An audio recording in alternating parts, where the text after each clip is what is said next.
It tickles my fancy. Oh, okay. Okay. Goosies. I don't have hair. Oof. You got Marcos. That's not. Wait. Yeah, That's true. You do got me. Get over here, Marcus. Let me look at you. I don't want it. Tobin and Leroy, ready to deploy. Had to hit it with a little journalism, but that was a decoy. Better have about me, boy. Okay, Leroy and Tobin, hold to the show, man. Still to the sauce with the show, and till then his half moon open. Sometimes go taste like a snowman. No proof, I'm a lie about a motor. No proof, like I always wanted him, I never hated him, I never traded him, and if I did, I never ever traded him. You know what is a star? Like another city, the driver's like Florida. Wish I could large, so many more. 10 in the more, never a bar. 8, 10 in the more, 2 to the P. Nothing to you, but it's something to me. Handsome as ever and cute as could be. You can watch us on YouTube with room for free. Ay. This one time for the Twitch. This one time for the text. This one time for the phone line. Whole time, what they gonna do next? You know, I just wish you guys would stop the quibbling. Morning, everybody. Tobin and Leroy here with you on FM 104.3 WQAM, and a happy Tuesday to everybody out there as the week rolls on. The week rolls on as the Miami Heat yesterday. Oh, I mean, what a better day that was. What a better day that was. It makes me happy. I feel like I wake up in the morning with a pep in my step, and it is exciting. It is very exciting after they get the win yesterday against the Philadelphia. I got to tell you, that Joel Embiid, what a piece of work. I mean, he is something. He is absolutely, I mean, he flops like a fish all over the place. It's crazy. It's absolutely crazy. So we'll get into plenty of that and the week ahead. Jon-Eric Sullivan speaking to the media yesterday, doing some of the rounds, doing some interviews. I believe Jeff Hafley's going to. I almost don't know what it's like to see them apart. Like they're like Siamese twins. They're always together. They're never they're never able to go out there and just have it. Even like yesterday, I was watching this interview, Brittney, with the Pro Football Talk, and this Hafley, he just walks right on. He just wanders on set. I'm like, are you guys ever apart? No, but they're not friends, right? They're not friends. No, they're not friends. He said that again yesterday in the interview. He's like, we're not friends. We're professional colleagues. Never been to each other's house. Never been to each other's house. Is Leroy good now? Can he hear? Because it's been okay, he's good. Okay, all right. He can hear. Hey, there you are, buddy. Hello, how are you this morning? You got to unmute yourself though, buddy. That's the one little glitch left. Unmute your mic and then we're good to go. You have to do it. He's looking at me blankly, you know. On the stringer. There you go. Hey, relax. My something's wrong with my cord. Oh, that's not good. Change cords, but it didn't fit. So Dre chew on it? No, I don't know. I think, just from having it, a lot of times these cords, if you don't take them all the way apart near the hole, they get a little jacked up. A little wear and tear. Yeah. So it's okay right now if I stay in this position. Just don't move. I know. Don't move, don't lose. Don't lose. But by the way. What? I need an additional game bum that I should give to. I don't know whether to give it to myself or to Mima. Really? Yeah. What happened? Saturday, after I get done with golf, I go to Publix and I say, you know what? I'm going to get me a little 8-piece, but I like the legs and thighs. Okay. No breast. Delicious. Get it. Get some, I get me some potato salad, Southern style. That means it got mustard. Oh. And I go home. Two things I hate, by the way. Mustard and potato salad. I go home. I take a shower. I put the chicken on the counter, right? I get all my stuff ready. I get a nice little juice, getting ready to watch me some golf. Go into the chicken, 6 pieces. Wow. I'm like, are you bleeping kidding me? Who snatched it? No, nobody was home. So I called Publix. I let them have it. I'm like, are you kidding me? Right? They go, don't worry, Leroy, because they know me. I go to the same one after golf every day. Don't worry. Just next time you come by. You get a 10-piece. Yeah. Just, don't worry, no worries. I said, okay, thank you. Hang up the phone, watch golf. About 6 o'clock, I get a text. It's Mima. Yep.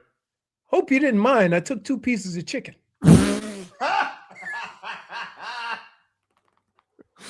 Oh, man. So I'm like, what? I said, why would you leave it in the bag? It was left in the Publix bag, like untouched, right? Just So- sounds like she knows how to clean up a crime scene. So I went to the gym this morning, went to the Publix, went to the person I know there, Maria, she's a manager. And I said, she goes, I have your name on the list for chicken. I say, funny story. And I told her the story. And she says, yep, that sounds like a Leroy story. It does. And At least she she knows. said, and what makes it even more of a Leroy story is after whining and complaining, you're the only person that will come back and fess up. Most That's people true. just take the chicken and run. Absolutely. I would have. Right. I'm not So, fessing up. so I don't know whether to give myself the game bum or Mima.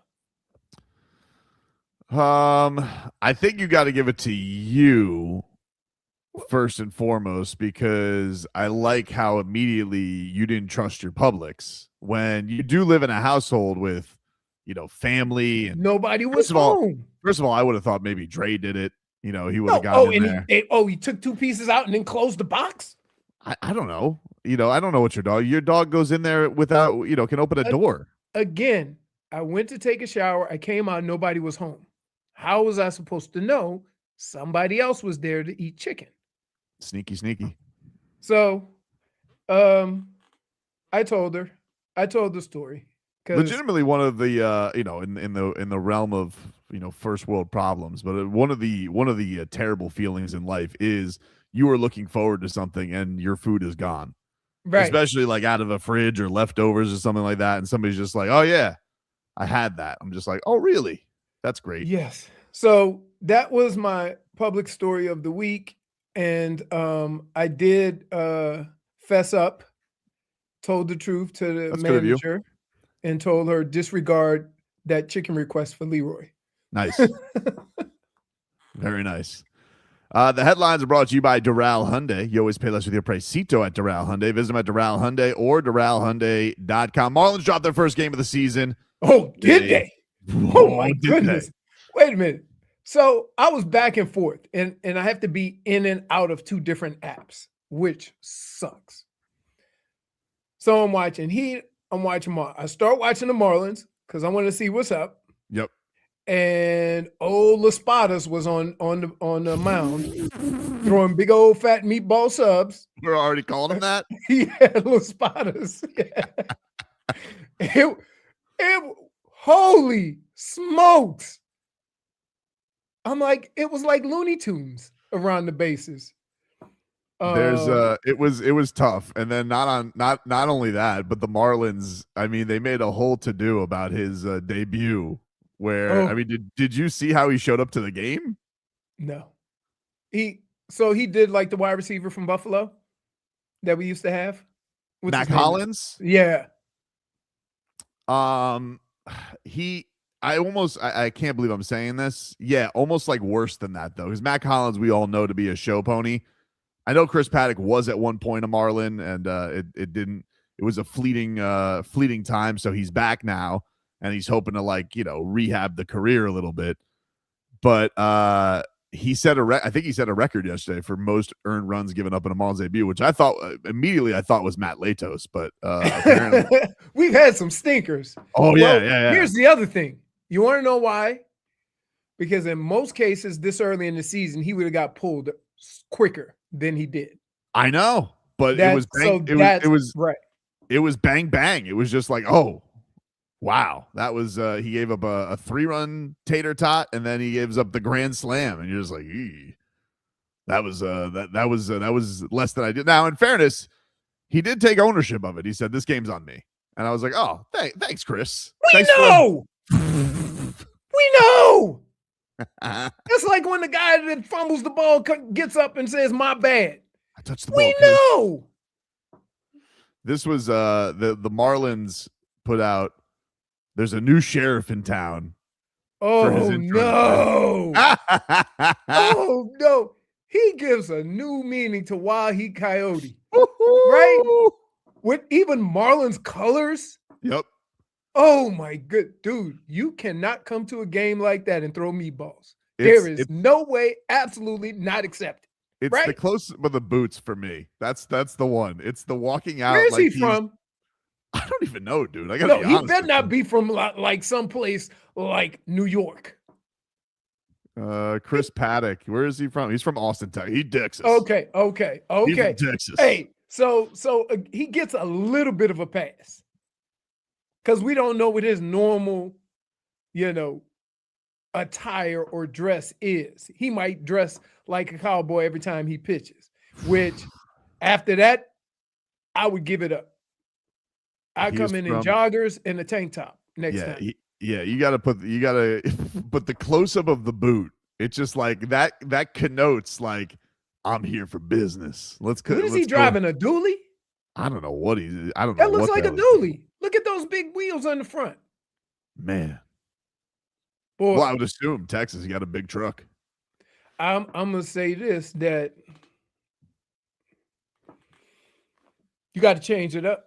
You got your next outing. You got to come in a mini coupe.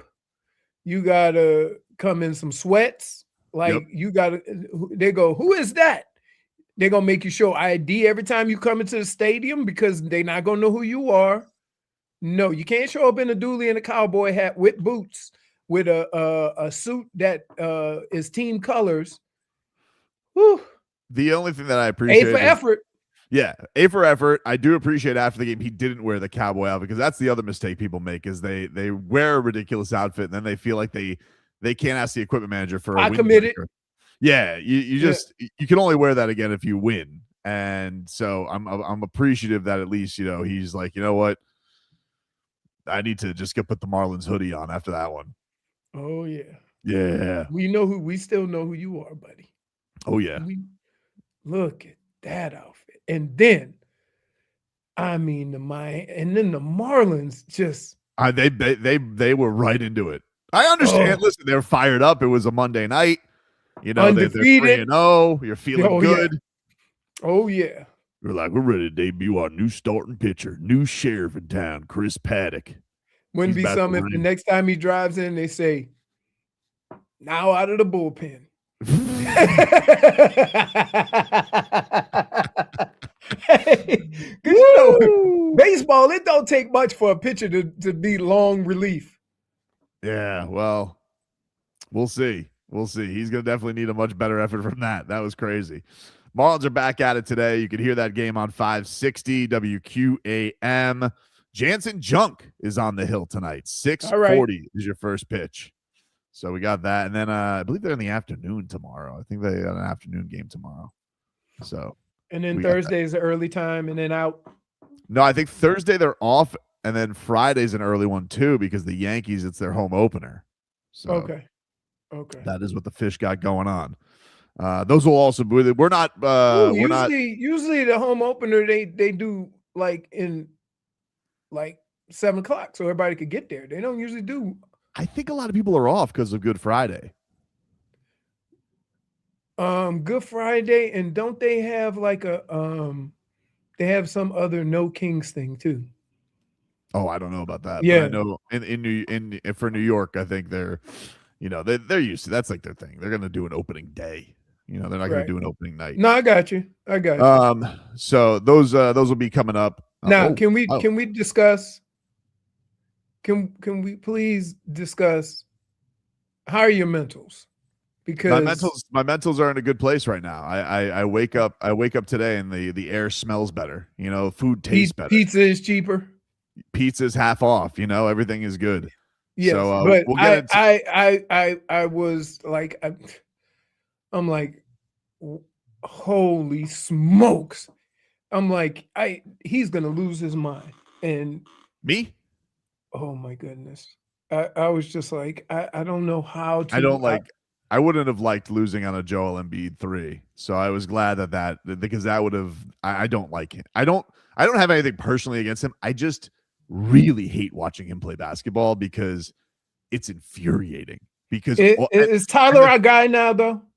Is Tyler well, he was yesterday. He was That, fantastic. yeah, but I'm saying, like, one of the things that I have problems with when I watch this team is you don't know who's going to be that guy. You see what I'm saying?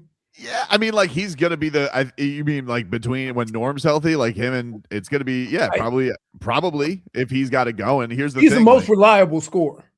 Okay, yeah, I mean, he was okay. Before the problem with him has been injuries this year. Like, that's been the biggest thing, because even when he started getting going, he had that huge game in Charlotte, and then he had the quad injury. Right. So but let's take a break. We will settle down. Do your thing. Let's go. We'll take a break. We will get to it in 15 minutes of heat next. WQAM.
15 minutes of heat here for you, brought to you by Doral Kia. You always pay less with your pricito at Doral Kia. Visit them at Doral Kia or DoralKia.com. As the Miami Heat, they win yesterday. They beat the Philadelphia 76ers 119-109 at home and improved to 40-36 on the season.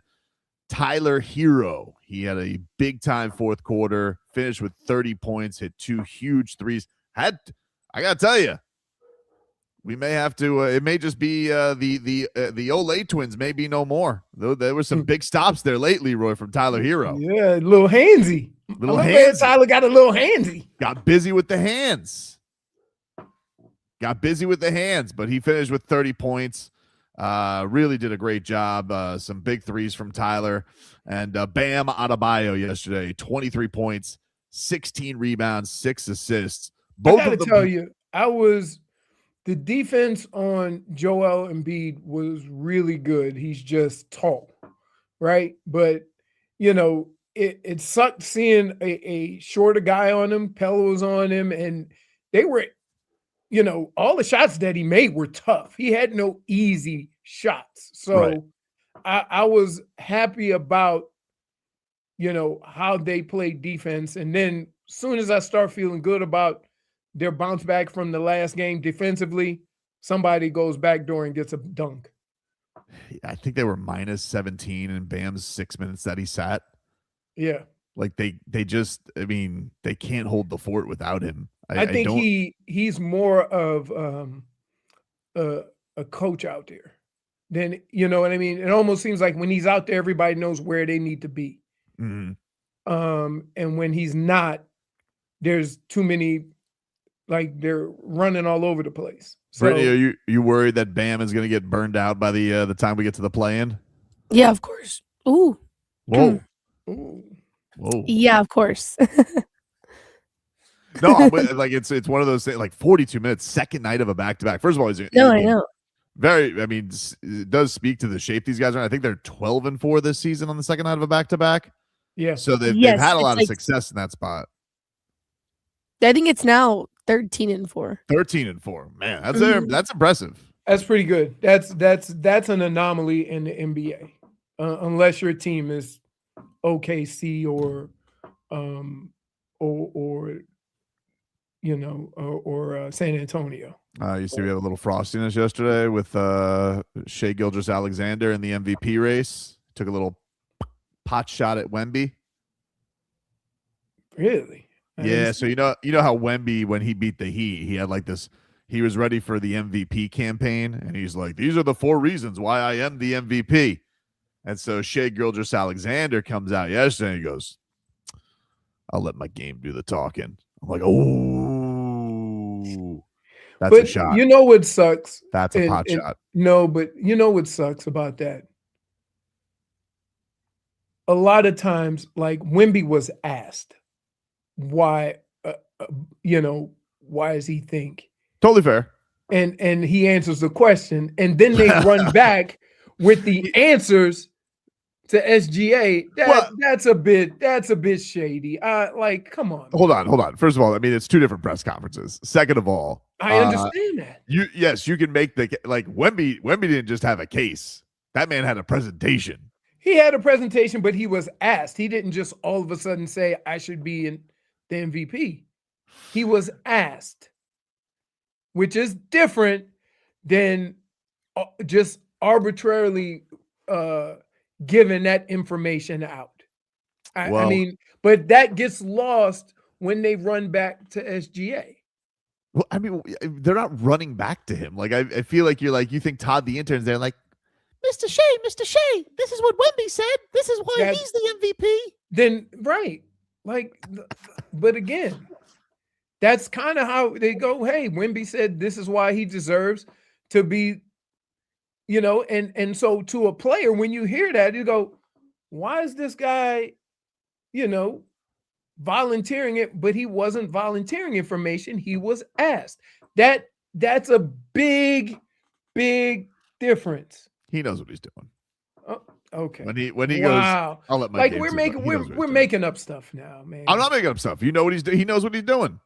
He knows what he's doing. But so you saying he told somebody to ask him about the MVP? Oh, I'm sure he was asked about the MVP. I mean, That's what I'm saying. That's where the answer came from, though. They had a nice win, but he could have made the case, but he made it a point to not make any case.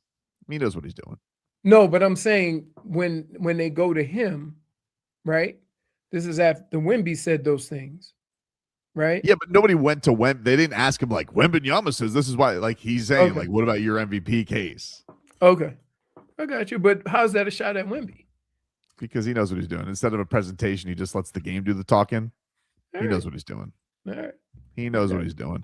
The Okay. Heat, they actually knew what they were doing yesterday in the second half. Now, Erik Whew. Spoelstra, he let it slip during the post game, and he said that the Miami Heat apparently had a very productive halftime. We had a really good halftime.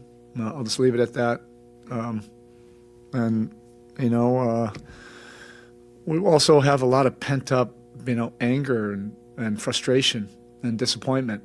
Collectively, we feel like, we're better than what we've been the last 2 weeks. It's been extremely frustrating. So it sounds like there was some profanities thrown around that locker room to get their asses in gear. Yeah, I would imagine that usually how that goes is a coach will say something, right? And then a player will kind of come out and say something. And if it's the right player, and he says the right things, then, the coaches kind of sit back and let him cook.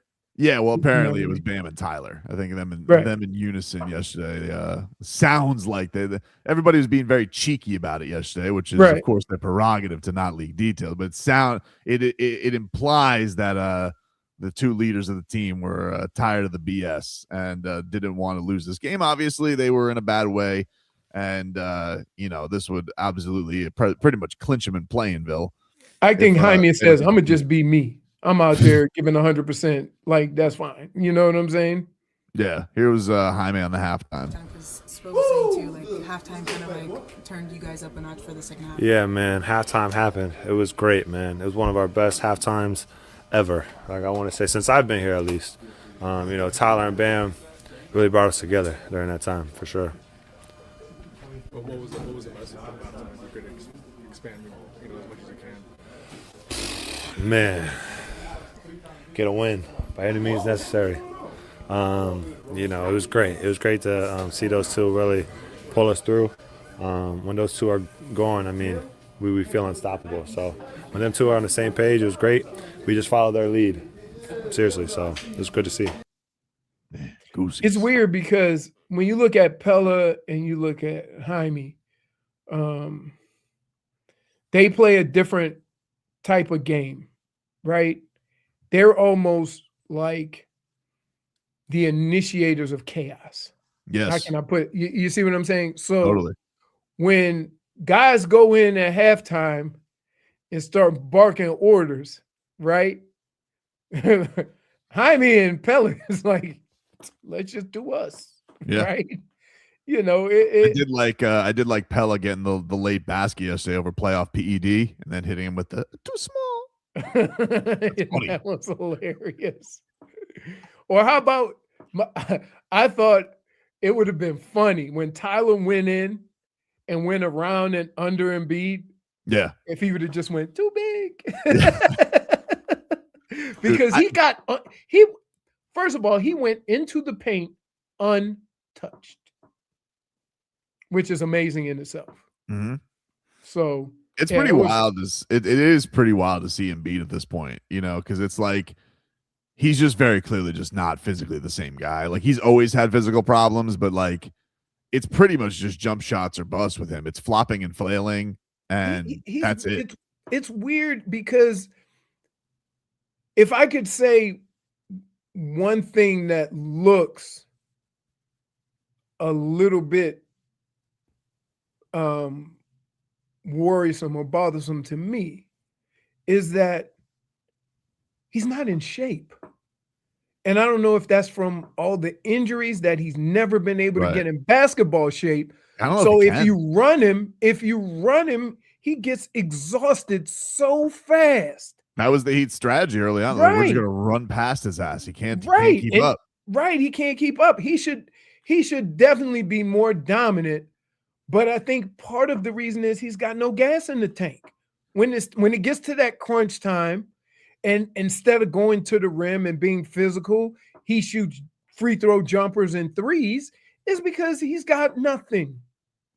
So and until he does something to fix that, then I think the solution against Joel will be is just run, because then he's going to have no lift, he's going to have no legs, and you're going to be able to do what you want to him. The other thing too is like, and the problem with that on the other side is he's so shameless in the flopping. Yes. Like it's so bad. And so, you know, I just think that from that standpoint, like with Embiid, he could always slow down a game because he is very physically imposing, but he would go down and bang in the paint and everybody couldn't corral him. And now everything is a gimmick with him. It's all on the outside. It's not really him wanting to go through contact because he's probably in a lot of just pain because he's so big in the wear and tear. Right. And so everything is just flopping and falling on the floor trying to get calls. And we hit our over-under by third quarter yesterday. Flops. Oh, Yeah. dude. It was ridiculous. They were talking about it on the Peacock broadcast too. Did you see him and Bam talking after the game? Yes. When it's like, dude, you tried to choke me out. He did. He did. That wasn't okay. It looked like WWE, you know, the slap to the chest. Yep. Oh my goodness. Come on. Yeah, it was crazy. It was a frustration thing. It's like, what are you doing? If it was anybody in the league other than Bam, they would have been fighting. For sure. For sure. It was crazy. Bam's like, hey man, what are you doing? We'll take a break here on the program. More to come. We're back after this.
Now, welcome back, everybody. Welcome back. Tobin and Leroy here with you. Hey, we got JFig's all-time favorite band, Disturbed. The liner says it, so it must be true, Jennifer.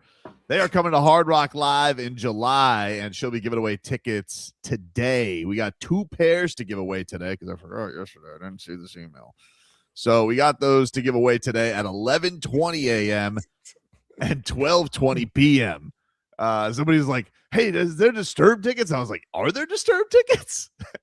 And the thing is, like I told Galen, I said, look, I never miss emails. But I think what happened is we got so many damn teams, which I'm very happy to have all the teams. It's great.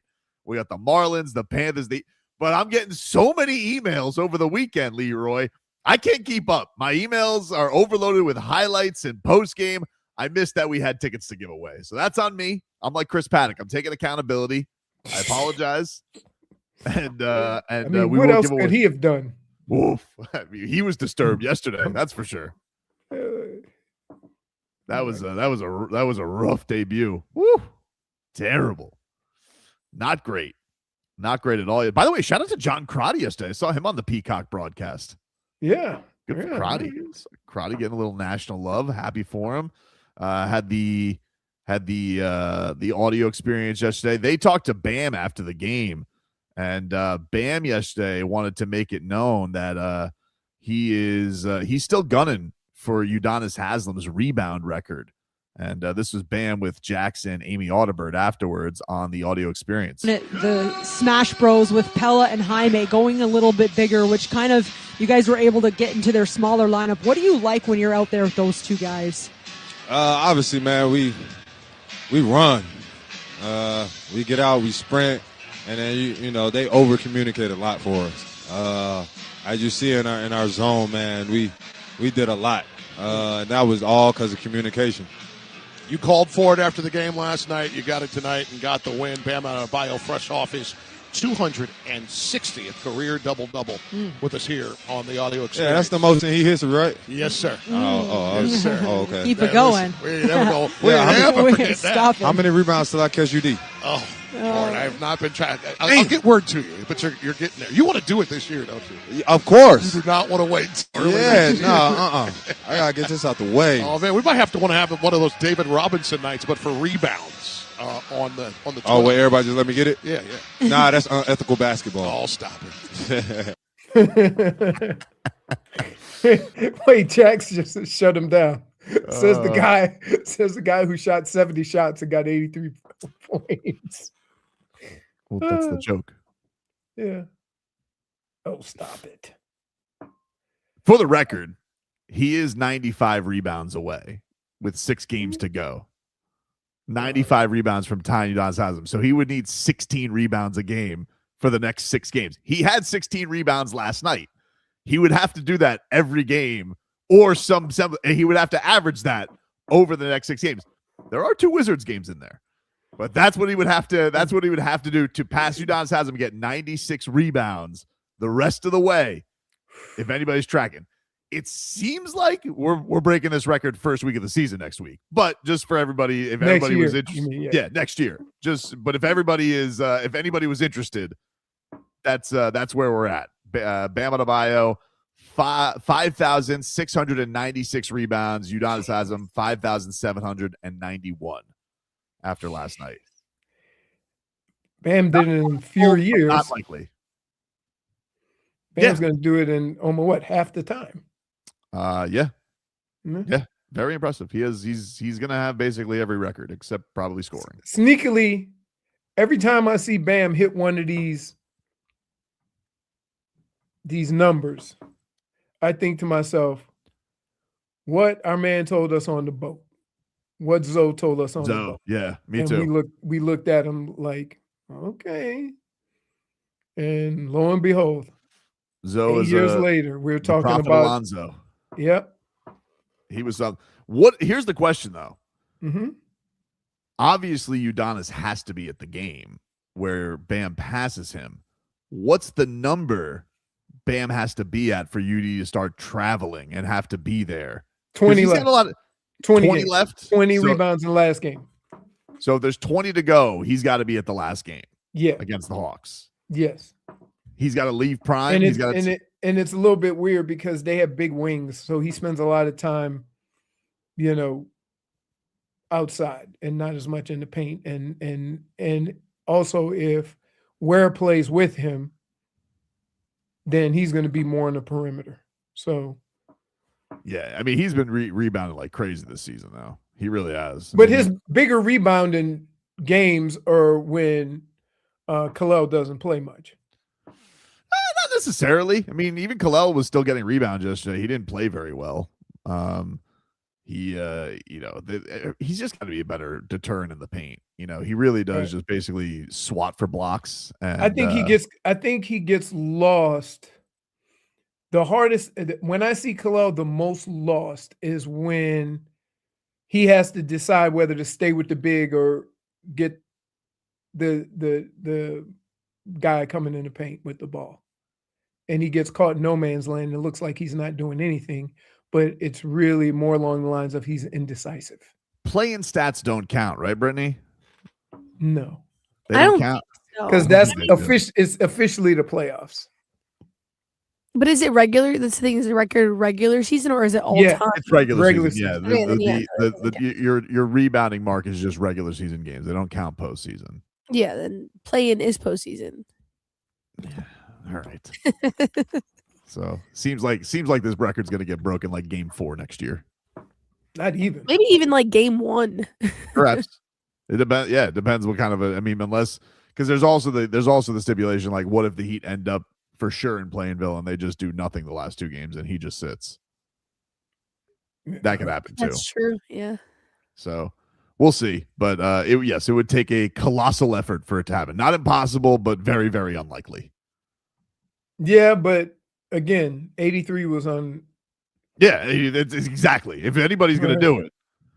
And what happens if he has one of those games where he has like 30 just because? Just because it's the Wizards? Right. Or because the Wizards are going to. You think this Keefe is going to try some shenanigans this weekend against him? Oh, you know what they're going to say? What's that? Anybody but Bam. Somebody else might have 70. It just won't be Bam. Crazy. I mean, that's how I would like a guy score 83 on you, and the next time you play him, what is your like? Yeah, no, not on my watch. Which is what they should do. Dade South says, did Tobin see Michael Rappaport on the broadcast? I did not. I saw him from my perch. I saw him from press row. I don't think they did the stupid guys on the bench last night, did they? No, but somebody said somebody sounded like suffering succotash. Like did they? Sounded like the cat. I guess he had a weird lisp or something. I don't know. I saw one of the Twitter accounts said that the Heat broadcasters were tired of Joel Embiid's fouling, and I was like, there was no Heat broadcast on the TV last night. It was only radio. It was only radio. Right. It was just Scalabrini being frustrated. And everybody's sick of Joel Embiid's flopping. Everybody is. So question does when now that what's her face is doing TV usually does with Jack Amy Audibert, yeah. Amy now she's doing more TV. Does she just do that and do the radio with Jax? Because I believe she does TV on the road. She handles reporting sidelines. Okay, because normally she doesn't do radio with Jax on the road. Right. Jax just I think does radio solo on the road. Do I have that right, Brittney? Is that the way it usually goes, or does she do still radio on the road? She never did radio on the road last season. She only went to like playing game, like playoffs or whatever games, and like a couple games throughout the season. This year, she started traveling and did radio early on this season, but now she's just doing away games, TV. And home games radio. Yeah, and they still both do the studio. Like once that's why they run up like the booth is in the like where the luxury boxes are, and you run over to the TV set. It's like right over there. Okay. So it's not far away for them to get to, but it's still a pain in the ass. I mean, imagine you gotta get the headset off, run, get mic'd up for TV. That's like when when Michigan played Texas, game day was there, and Desmond said he was gonna come say hi. And so we were all like, we all played with, there was a few of us that played with him. So we were all waiting there, and they take like a shuttle. It's almost like a police escort from where game day is to the stadium. And he was like, I got to go. We're like behind. Yeah. And you just, so you got to be on crazy. It's funny because they have the big intro yesterday, like they do the Vice jerseys, so they have like DJ M. Dot with like the turntables out there. They got all the Heat dancers and pyro and all that. But like you could tell, like when Mike Biamonte has to speed up because they got to get to TV time, he goes, like he's just got to get faster because they got to get to the open of NBC to get to tip off.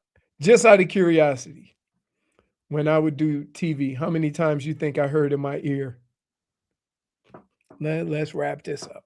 A lot. Every time you open your mouth. Wow. A lot. I think a lot.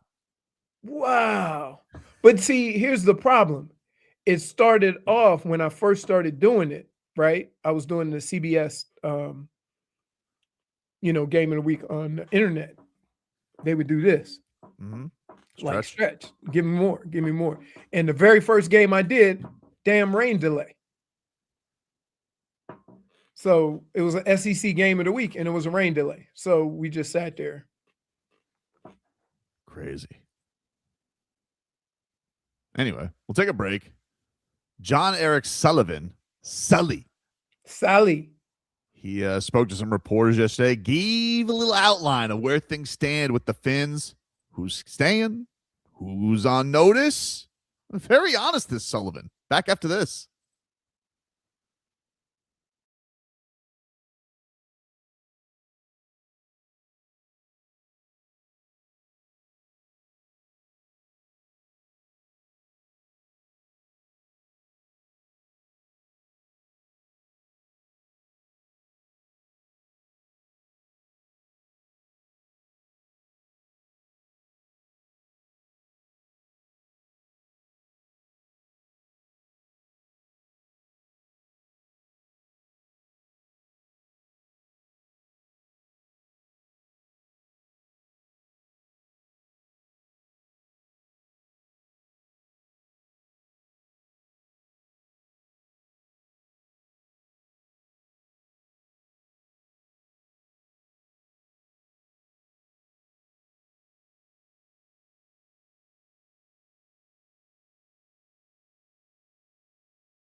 Okay, welcome back, everybody.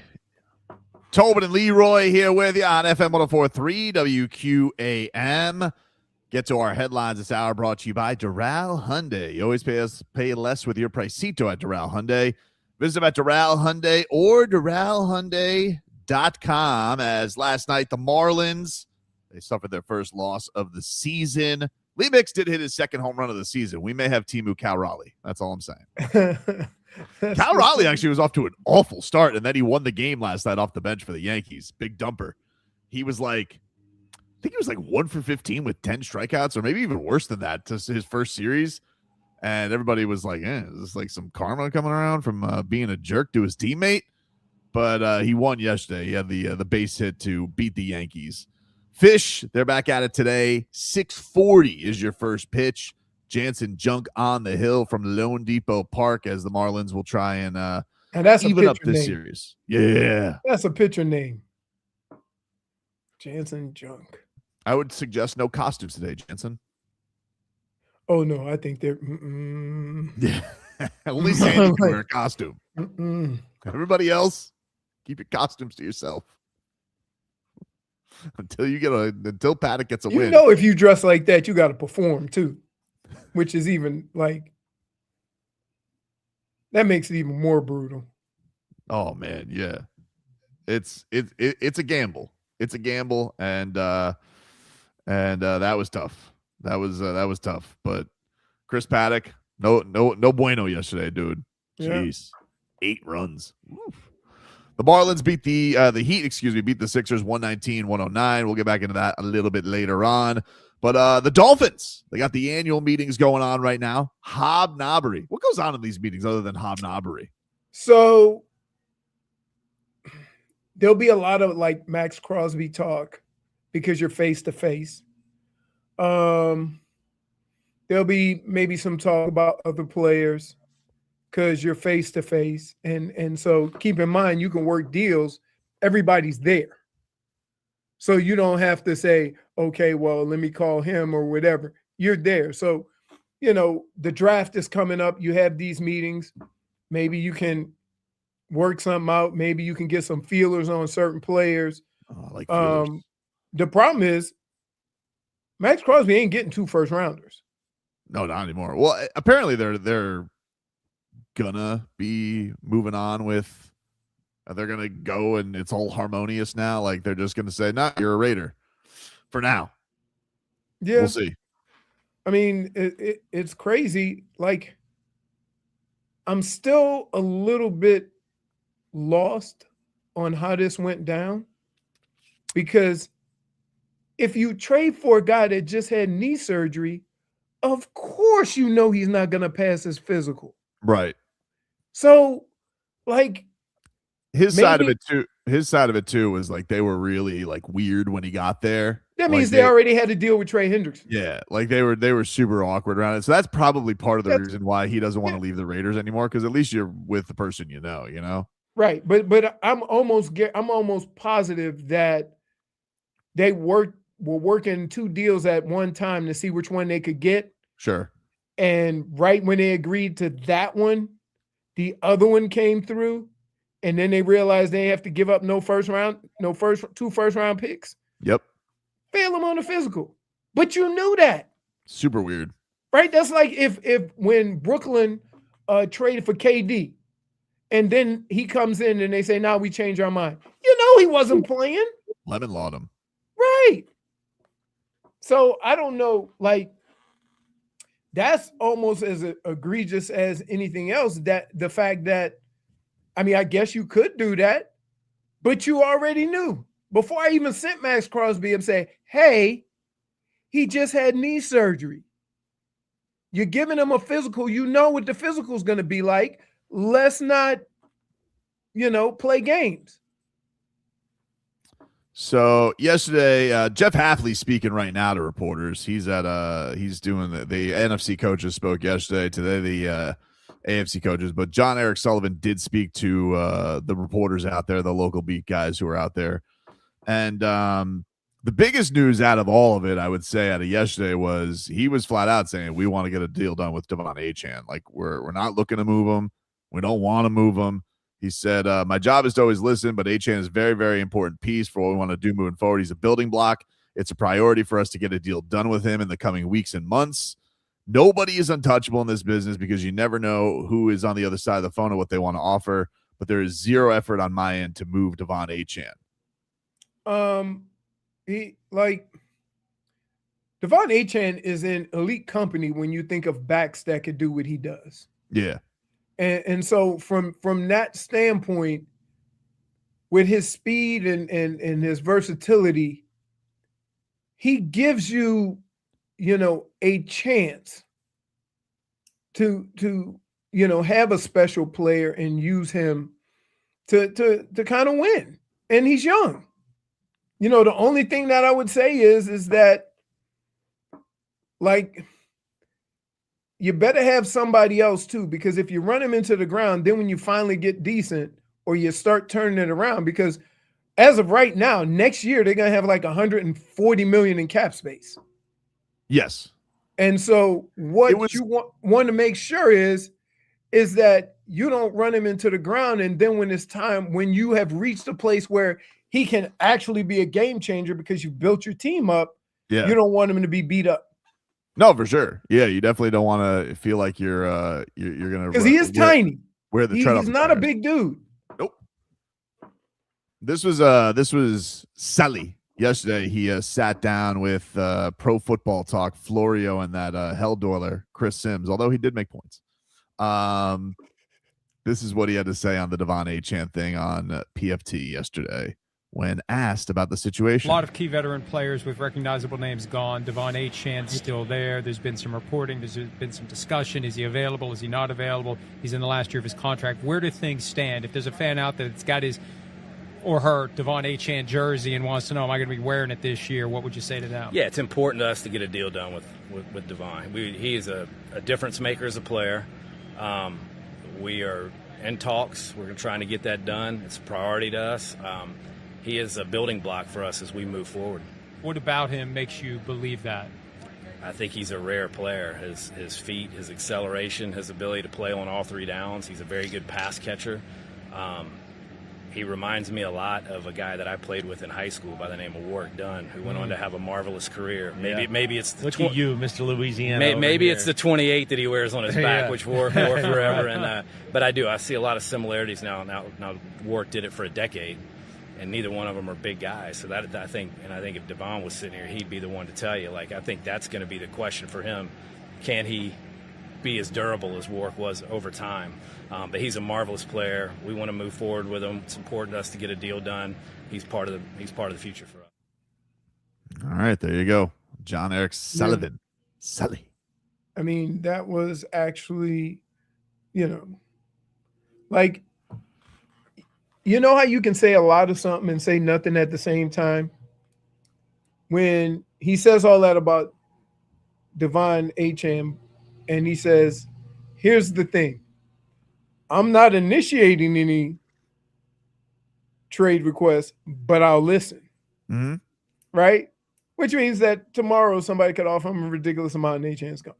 Yeah, but like that's the thing is like, what are we at right now with running backs? It's an interesting thing of like people are valuing them more, but like what's the price that he would have to get to give him up? Right. And that's the problem. When you trade a running back, you don't really get the value of the running back because of how people. So it's almost better to keep him, especially if he's probably one of 4 or 5 guys in the league that does what he does as far as receiving and having that kind of game-changing speed.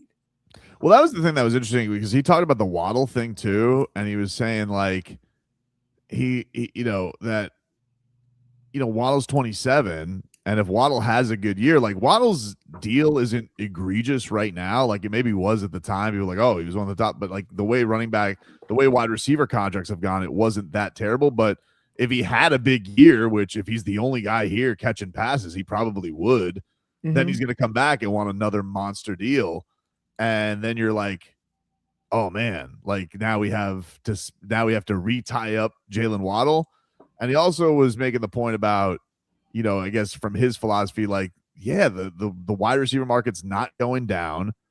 It's crazy money for guys who will maybe touch the ball 7 to 10 times a game, where a running back's going to touch it 25 times a game in different ways for them. Mhm. So I think that they're trying to find some value in that, and that's why it's not crazy to see why the Waddle thing ended the way. Is it crazy with what as opposed to the where the Achane stuff is? You find it crazy with what you just said, that you could get more for a guy that only touches it 7 to 10 times. Yeah. Isn't that crazy? Like, just from a value perspective, it seems like you could get more value from a guy who has more of an impact on an every down situation versus a guy who you're throwing to or designing plays for. Right? It's a weird thing. Especially when you have kind of the same, like if you were to knock flaws of Jalen Waddle, you would put some of the same stuff that you would with Achane of like, can he hold up? Can he physically be the number one and all that type of stuff? So not only does the guy get the ball more, but you have maybe some similar questions, and he's younger. He's 3 years younger than him. I would say, but in fairness, you're looking at Waddle, who probably be able to play longer. But here's what I would say. I don't know how revealing this is, but when I say Waddle had every opportunity when Tyreek was out to show that he could be that number one and really didn't. You think they looked at that situation and said, if we can get, a substantial haul for him, he's proven that he can't be our number one. Now, there's a lot of reasons behind that, including quarterback. Right. But you think maybe they had that feeling like, hey, you sit in the room and you go, can Waddle be our number one? Yeah, for sure. Especially, can he be our number one? And then all of a sudden we got to pay him like the best receiver in the league next year. Correct. Because it's not like if he did have a monster year, it's not like Waddle's like, hey, we're good guys. We don't have to. I don't need to get paid like a top 5 receiver. We're all right. Right. I mean, I guess the other side of that would have been, whoa, Waddle played like a top 5 receiver, but that's not always how it works in the market. It's usually just who's available and can he get what can he get what he feels like he deserves in that case? So I get it. I don't think it's that crazy that they moved on from him. I get, Waddle was a fan favorite. He was a great dude. But yeah, he was really Waddle is one of those guys that if you're new to the organization and you have a conversation with all the players, he's a guy that could get your message to the team, right? He's a guy that's not going to give you, he's going to be a company guy. He's not going to give you a hard time. He's not going to give you, problems. He's going to be able to, answer questions while you're going through the struggle. Monka Buddha says, oh, the horror. Imagine fearing your player having a good year. This is why the NFL sucks now. Can't pay players their worth. I don't disagree with a lot of that. I hate salary cap stuff like that because it's like if you do draft well, you'd almost get bit in the ass with it. Well, that's what happened. And one of the biggest problems I had with Chris Greer is that one of the ways you show how well you draft is to have your drafted players on your team. And there was a number of guys that you drafted that you couldn't afford them. That means you did a good job, but you don't have anything to show for it because you let them walk.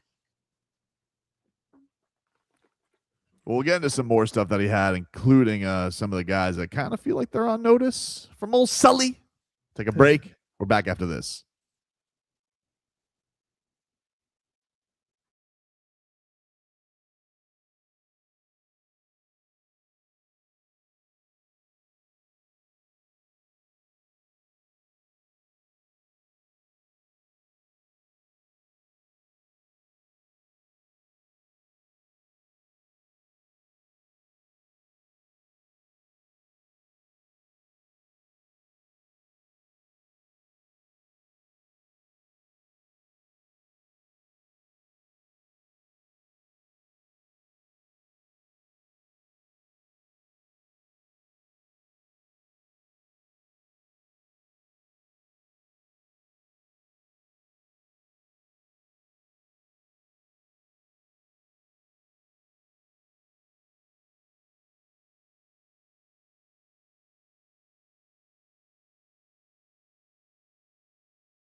Welcome back. Tobin and Leroy here with you on a Tuesday. We're streaming live on YouTube and Twitch, the channel 104.3 WQAM on YouTube, Miami 104.3 WQAM on Twitch, as the Miami Dolphins have these annual meetings going on. Hafley, speaking of the media, in their little ballroom there. I'm sure we'll hear a little bit from him later on in the program. We got a little Damage is Done, my friend, coming up. First, though, if you guys want to go see Disturbed, Jennifer's favorite band, according to the liner, they're going to be at Hard Rock Live in July. Caller number, what do you want to do, Leroy? What caller number do you want to give? Caller number 7 for the 7 runs that Paddack gave up in 2 pitches. Oh, well, yeah. 2 pitches. Meatballs. Call that man Las Spadas right now. Las Spadas. Oh, Las Spadas is delicious. Is that the best that they make sneakily with all the other stuff they got? They only make like 5 sandwiches. Yeah. That meatball sub. Oh my goodness. My goodness. Well, if you guys want to go see Disturbed at Hard Rock Live in July, caller 7 to 305-567-0560. Caller 7 to 305-567-0560. The first of 2 pairs we have to give away today. We'll give another one away in about an hour, around 12:20. But caller 7 to 305-567-0560 will win those tickets to Disturbed at Hard Rock Live, as you can get your rock on with everything that's going on there. Josh Hart says, can't wait to go to Rockville. Telling you, man. That's where it's happening. The Dolphins, though, so this was on the offensive line yesterday. Mm-hmm. Old Hafley, or excuse me, Sully. Hey, they're confused. They're always together. I apologize. You can understand it. Intangibles. Yeah. Intangibles. That's how it is there, dude. This is what he had to say on the offensive line. All right. He said on Savaiinaya, he says he'll be the first to tell you that he's got to be more consistent. On the right side, we have some questions. We need answers. Austin Jackson, we're excited to get him back, but he needs to stay healthy.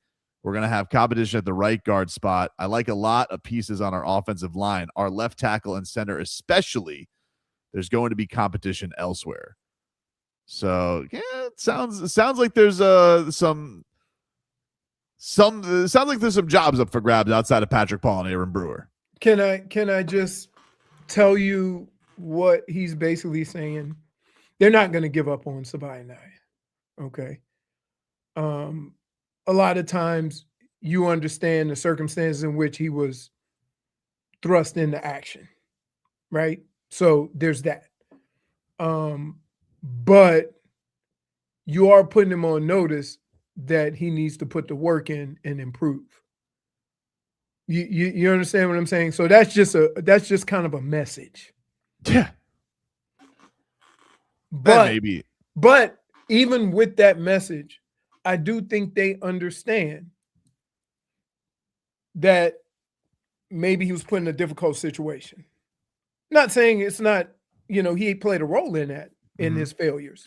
But I'm just saying, like, when you evaluate a year and you look at each player, you also have to look at the circumstance in which, or circumstance could have led to him performing the way he did. And he did get a little better at the end. So maybe they say, hey, more reps, he can pick it up. Let's put some heat on him. We also don't know, and I think the other thing is we don't know how the draft's going to fall, right? Like, what if one of the top linemen does fall in their laps? And what it does is it allows, I think, when you're able to draft a lineman, right, a top lineman, one of the things that you have to also identify is, can we get everybody in their natural position? Sure. Right. And so sometimes if you draft a guy, which is not what they did with Savaiinaya. No.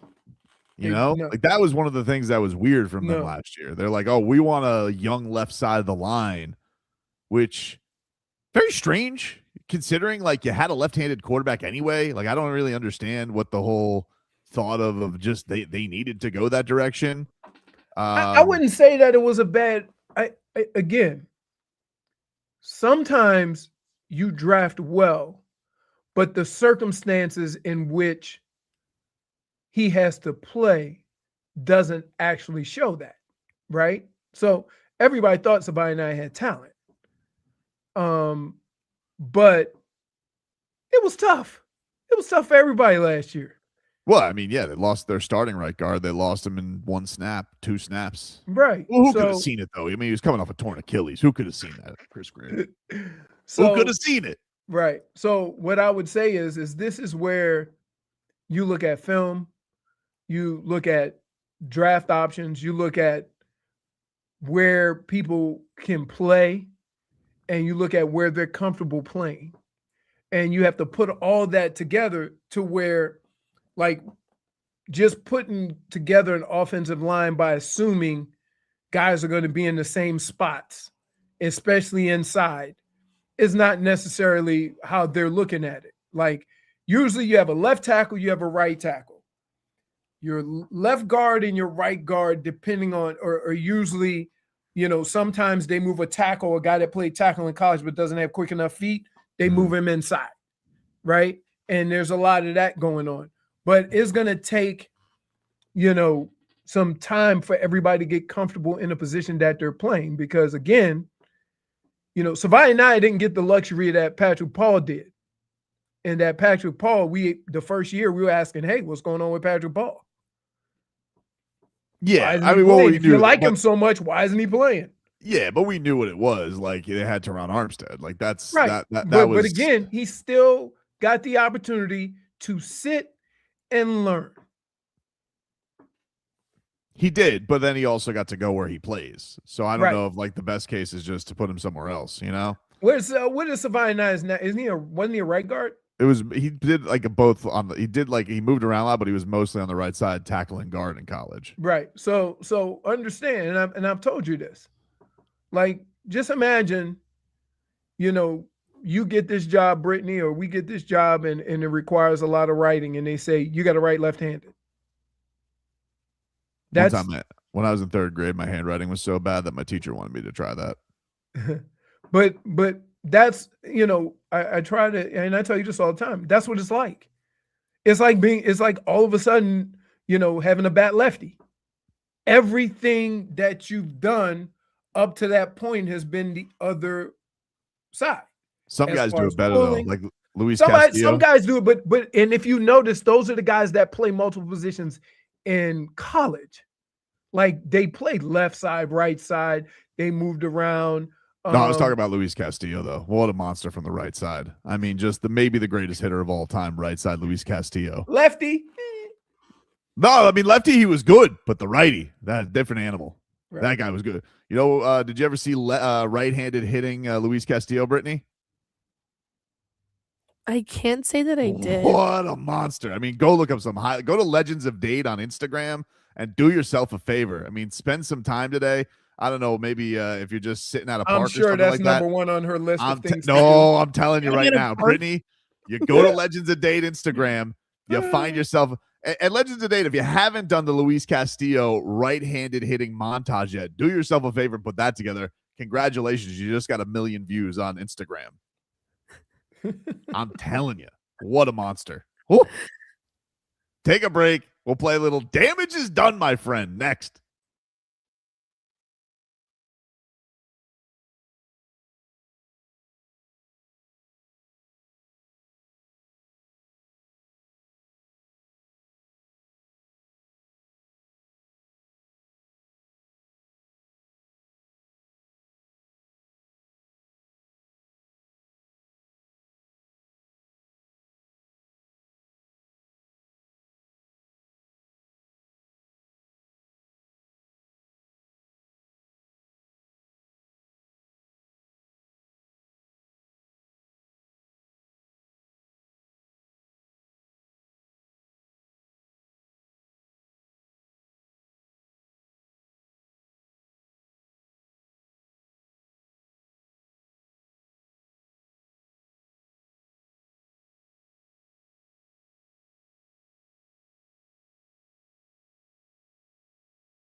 Welcome back, everybody. Welcome back. Tobin and Leroy here with you on FM 104.3 WQAM. It's time to get to our favorite Tuesday game. The damage is done, my friend. Go around the room, say where the damage has been done. You guys get it at this point, all right? Let's not get crazy. You familiar with Floyd Money Mayweather, Leroy Horde? Yes. Well, Floyd Money Mayweather, he was speaking to the media in Las Vegas. And this is from this rando presser. I don't know what the event was. He was probably at event. some appearance he's making, I would assume, money at. That's usually, Floyd doesn't usually talk to the media a lot unless he's getting a big check for being somewhere. But Floyd Mayweather is kind of ruffled some feathers all of a sudden because really he is claiming that his upcoming matchup with Manny Pacquiao, remember they're rematching coming up in September on Netflix. We were like, oh, that's kind of, they're way too old for that, but at least I'm going to pay for it. You guys robbed me of $100 last time on pay-per-view, the most expensive pay-per-view of all time. And the fight stunk, and so we're going to get this rematch. But when I want to read something to you, Netflix, okay, this is what they tweeted out on February 23rd. Floyd Mayweather versus Manny Pacquiao. Two of the greatest icons in boxing history will meet again in the first ever professional boxing match at the Sphere in Las Vegas, September 19th, live only on Netflix. That sounds awesome. Sounds awesome, right? Well, here's Floyd Mayweather, and he is throwing a little bit of cold water on the whole ordeal. This is from Vegas Sports Today, our guy Mike Dixon, who we've seen out there on Radio Row, speaking with Floyd yesterday. And he said, man, pump the brakes. First of all, back to that Sphere. What part did being at the Sphere kind of play in you taking that fight? Well, as of right now, we don't know exactly where the fight is going to be at. We don't know the location of the fight. The Sphere is one of the places that they talked about.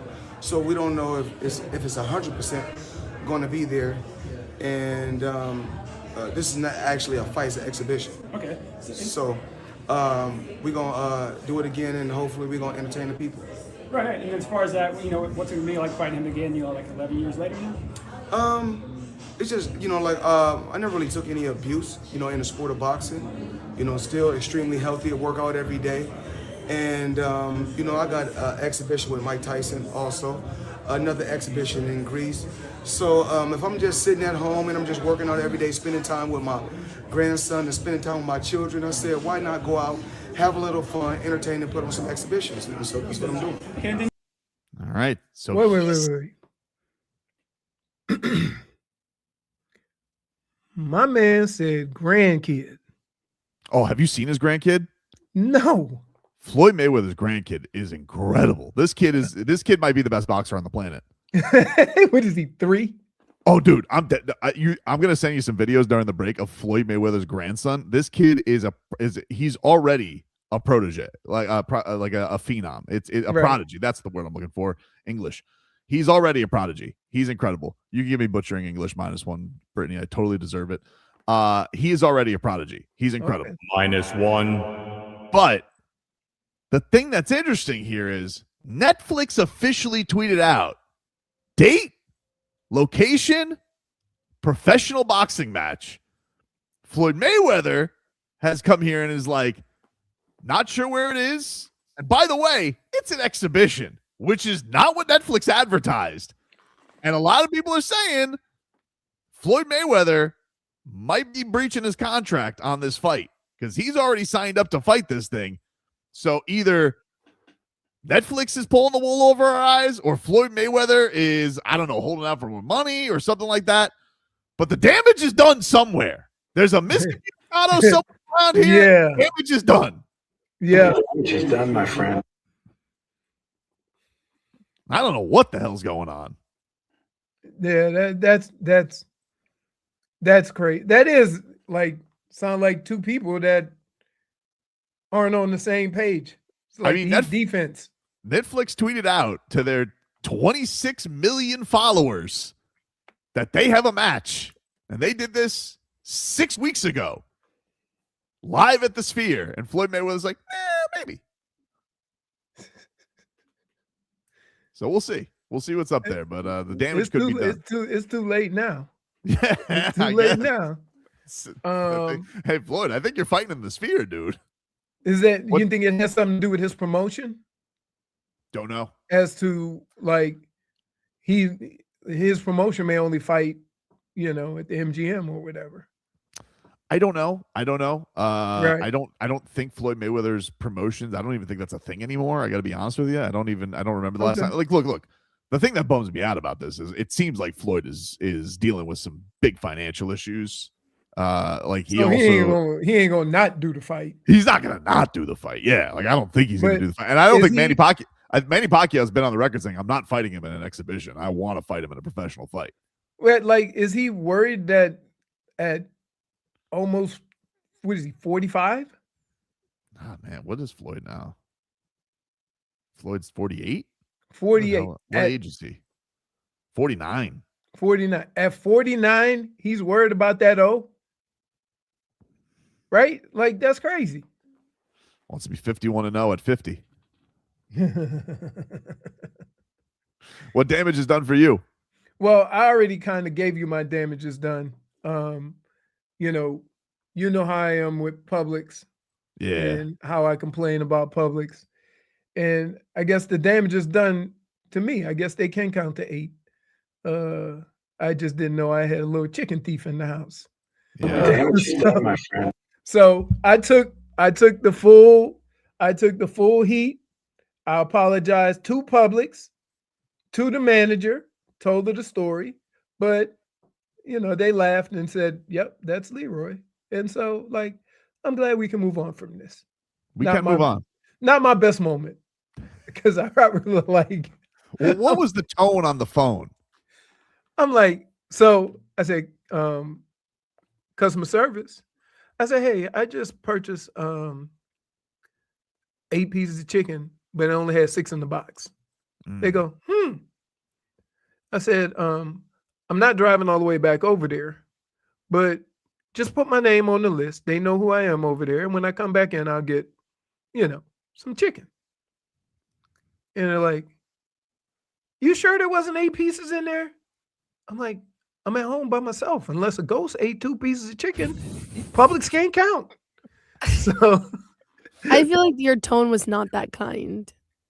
Well, here's the deal. I may or may not been having the conversation while I was enjoying the chicken. That's a minus. So as I was complaining, I was enjoying the delicious chicken. So it might have calmed me down a little bit because originally I was like, damn, one of the things I hate is when you go to rando Publix, but you're far away. You can't just bounce back. You can't just go back. So I was annoyed, but yeah, it's not my, look, Brittney, I am open to all. Not my proudest moment, but I will say, I think I redeemed who I am by going there and telling them I agree. I made the mistake, because I know a bunch of people would have walked out of there with a free box of chicken. But maybe next time, let's not assume and do some investigating before we come out. Brittney, you live by yourself, right? I do. Okay. But you don't. You don't, though. But nobody was home. That's what you thought. That's what you that's thought. what I thought. I didn't know Mima the mouse was in Your the house. Your house is very big and it has a lot of corners, and she snuck around and she stole your chicken. There were no cars in the driveway. I don't know how. Do you understand? When I was at the Super Bowl party last time, Mima snuck out of nowhere. Yeah. She's like Mr. Deed's butler. Sneaky. You know what Mima is, though? Mima is the leftover queen. Wow. Oh my goodness. If you leave a leftover, you think you're going to get to it the next day? Sounds like she left you leftovers. She goes, I remember one time I came home from work. I was like, oh, I can't wait to get that pasta and that veal parmesan that I got from last night and only ate half. I walk in the door. She goes, "That veal was good." Like my stomach went down. Well, that's the thing. So now you know when there's food missing, like the first person you should go ask about it is Mima. Yes. I am You've learned your fully lesson. aware. I am fully aware because we know she is the leftover queen. Brittney, what damage is done for you today? Okay, so my damage is done goes to college basketball fans because I know you're gonna come at me because Duke lost, and I know the world is happy about it, other than Duke fans, obviously. But I just feel like I don't know, now that I'm 26 years old and I've gone out of like the age of college, like being the same age as like college athletes, I feel so terribly for them. And I want to give my damages done to all the college basketball fans out there who are coming at Cayden Boozer for the end of that game, because I think that they should be pointing fingers not only at their coach, but the entire team for, blowing a 19-point lead. I don't think the end of the game is that play is the only reason why he lost that game, even though it was a bad decision on him. But he's an 18-year-old kid, and it like broke my heart to watch him after the game. No, you guys disagree. It's fine. Brittney, It broke my heart to watch him at the end of the game, and he was so sad, and his little eyes, like he was just so sad, and I felt so bad for him. And I think that we need to do better as a society and not come for 18-year-old children. Brittney? Or it could be an 18-year-old child, huh? Brittney, would you believe on Monday we got in the biggest argument because I said the same thing? We didn't get in the biggest argument. You came at Vlad and I for takes we didn't even have. No, I mean, I said the same thing, Brittney. Yes. Yeah. What, you don't agree How did with you that? feel though? How did you feel about college athlete Alex Bowman though? Who? You know who it is. No, I don't. The Canes tight end. Oh, who couldn't get? Oh. How did I feel about? I mean, I was upset, but I didn't like send him death threats online. Oh, that's good. I'm glad you get to the level of death threats, but you just did you feel bad for him? No, but he's also not 18. He's a college kid. No, I would like say 25. I would say so I would say that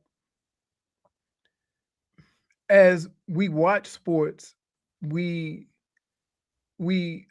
also have to analyze it and critique it and whatever. I get that part of it.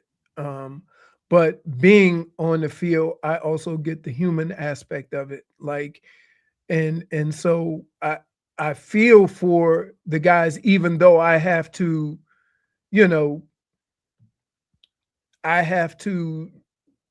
call it for what it is. I mean, the crazy thing is 18-year-old kids, they're getting paid. What does money have to do with your age? Yeah, I agree with that. Like you're still like, I don't care how old you are. What about child actors who get really rich and then all of a sudden get into drugs and stuff like that? Right? It happens. You have to, sometimes you live in a mature life, but you don't have a mature mind. It happens. So yeah, you got to call them out for their mistakes, but like, yeah, going through it, like, yeah, it's a tough thing. I got yelled at and booed before, but like, I guess growing up where I did, I was used to it, so it didn't bother me. But it didn't mean that I didn't understand when people went through it. Well, I'm glad you have a more open heart on Cayden Boozer. Doesn't make Duke losing any less sweet though. No, it doesn't. Like, yeah, listen. Those are two things can be true. Yes. Like, we can feel bad for the one moment I'm that's glad going to Coach K couldn't deter. sleep. We're gonna go after the one moment that we deemed lost the game, while still you can still have sympathy for any person that would have to live with that. Exactly.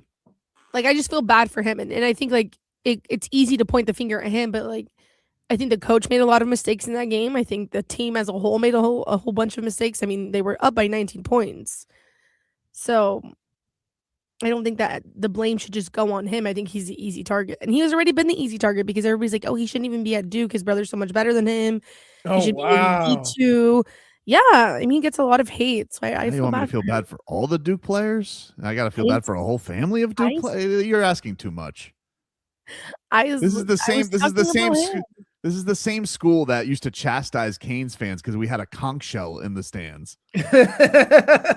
I'm not going to feel bad for him. I mean, like, yes, that was a much older Canes team, but they had this Coach K with his holier than thou. Why is there a conch shell in here? Why is there chaos going on in the Watsco Center? I'm not saying to feel bad for Duke as a program or as a team. I'm just saying I feel bad for him and the fact that so many people are coming at him as if that play was the deciding factor of that game when it really wasn't. There was a lot of things that led up to that moment to even put them in a position for that to happen. That's all I'm saying, and I feel bad for him. That's it. Cayden Boozer, Brittney has your back. I do. I think they appreciate it. You know, they're around here. I hope he does. We'll take a break, get you caught up with your headlines. We're back with more after this.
Welcome back, everybody. It is Tobin and Leroy here with you on FM 104.3 WQAM as we take you guys up until 2 here on the program. Get to our headlines this hour, brought to you by Doral Hyundai. You always pay less with your Pricito at Doral Hyundai. Visit them at Doral Hyundai or DoralHyundai.com as your Miami Marlins. They dropped their first game of the season last night, 9-4. Chris Paddack, oof. Liam Hicks, though. Another home run for him. So that was good. And we also had Jacob Marcy had his first RBI of the season. So the Fish are back at it tonight. 6:40, your first pitch from Lone Depot Park. Jansen Junk is on the hill. You'll be able to hear that on 560 WQAM. Marlins on deck will get going at 6:40. Steven Strom will get you going. And Jack McMullen will have your call from Little Havana tonight. Remember when every game started at 7-11? Remember they had I don't think the Marlins ever did that. I think that was a White Sox thing. I remember that being a White Sox thing. Yeah, I don't think the Marlins ever did the 7-11 thing. I thought all of baseball did it. I don't think everybody. No, they used to do 7:10. I remember when it went from 7:05 to 7:10. And then I don't know what the logic was of putting it at 6:40. I don't know what happened there. I guess just there's not that many people there. Can I tell you one thing though? Let me just tell you. I gotta be honest with you. Uncle on the Marlins attendance pictures, guys. I mean, Uncle. Any media member, any Twitter bot, anybody out here right now who is getting me Marlins attendance shots. Hey, Uncle, dude, we've made the point. We know there's not a lot of. Hey, by the way, go look at plenty of other ballparks right now that aren't weekend series in the middle and see how many people are there. You'll see a lot of empty seats. Yeah. All right, the Cardinals are basically the Cardinals who had one of the most diehard fan bases ever when I was growing up. They're basically giving food away for free for people to come to the ballpark. People going to the ballpark and it being sold out every day. If it's not the Dodgers or tourist attractions like Fenway Park, Wrigley Field, Yankee Stadium, let me tell you something. It ain't what it used to be for drawing people for 81 games a year. It's just not. But the Marlins, not sitting here saying Marlins attendance isn't bad because it's always been bad.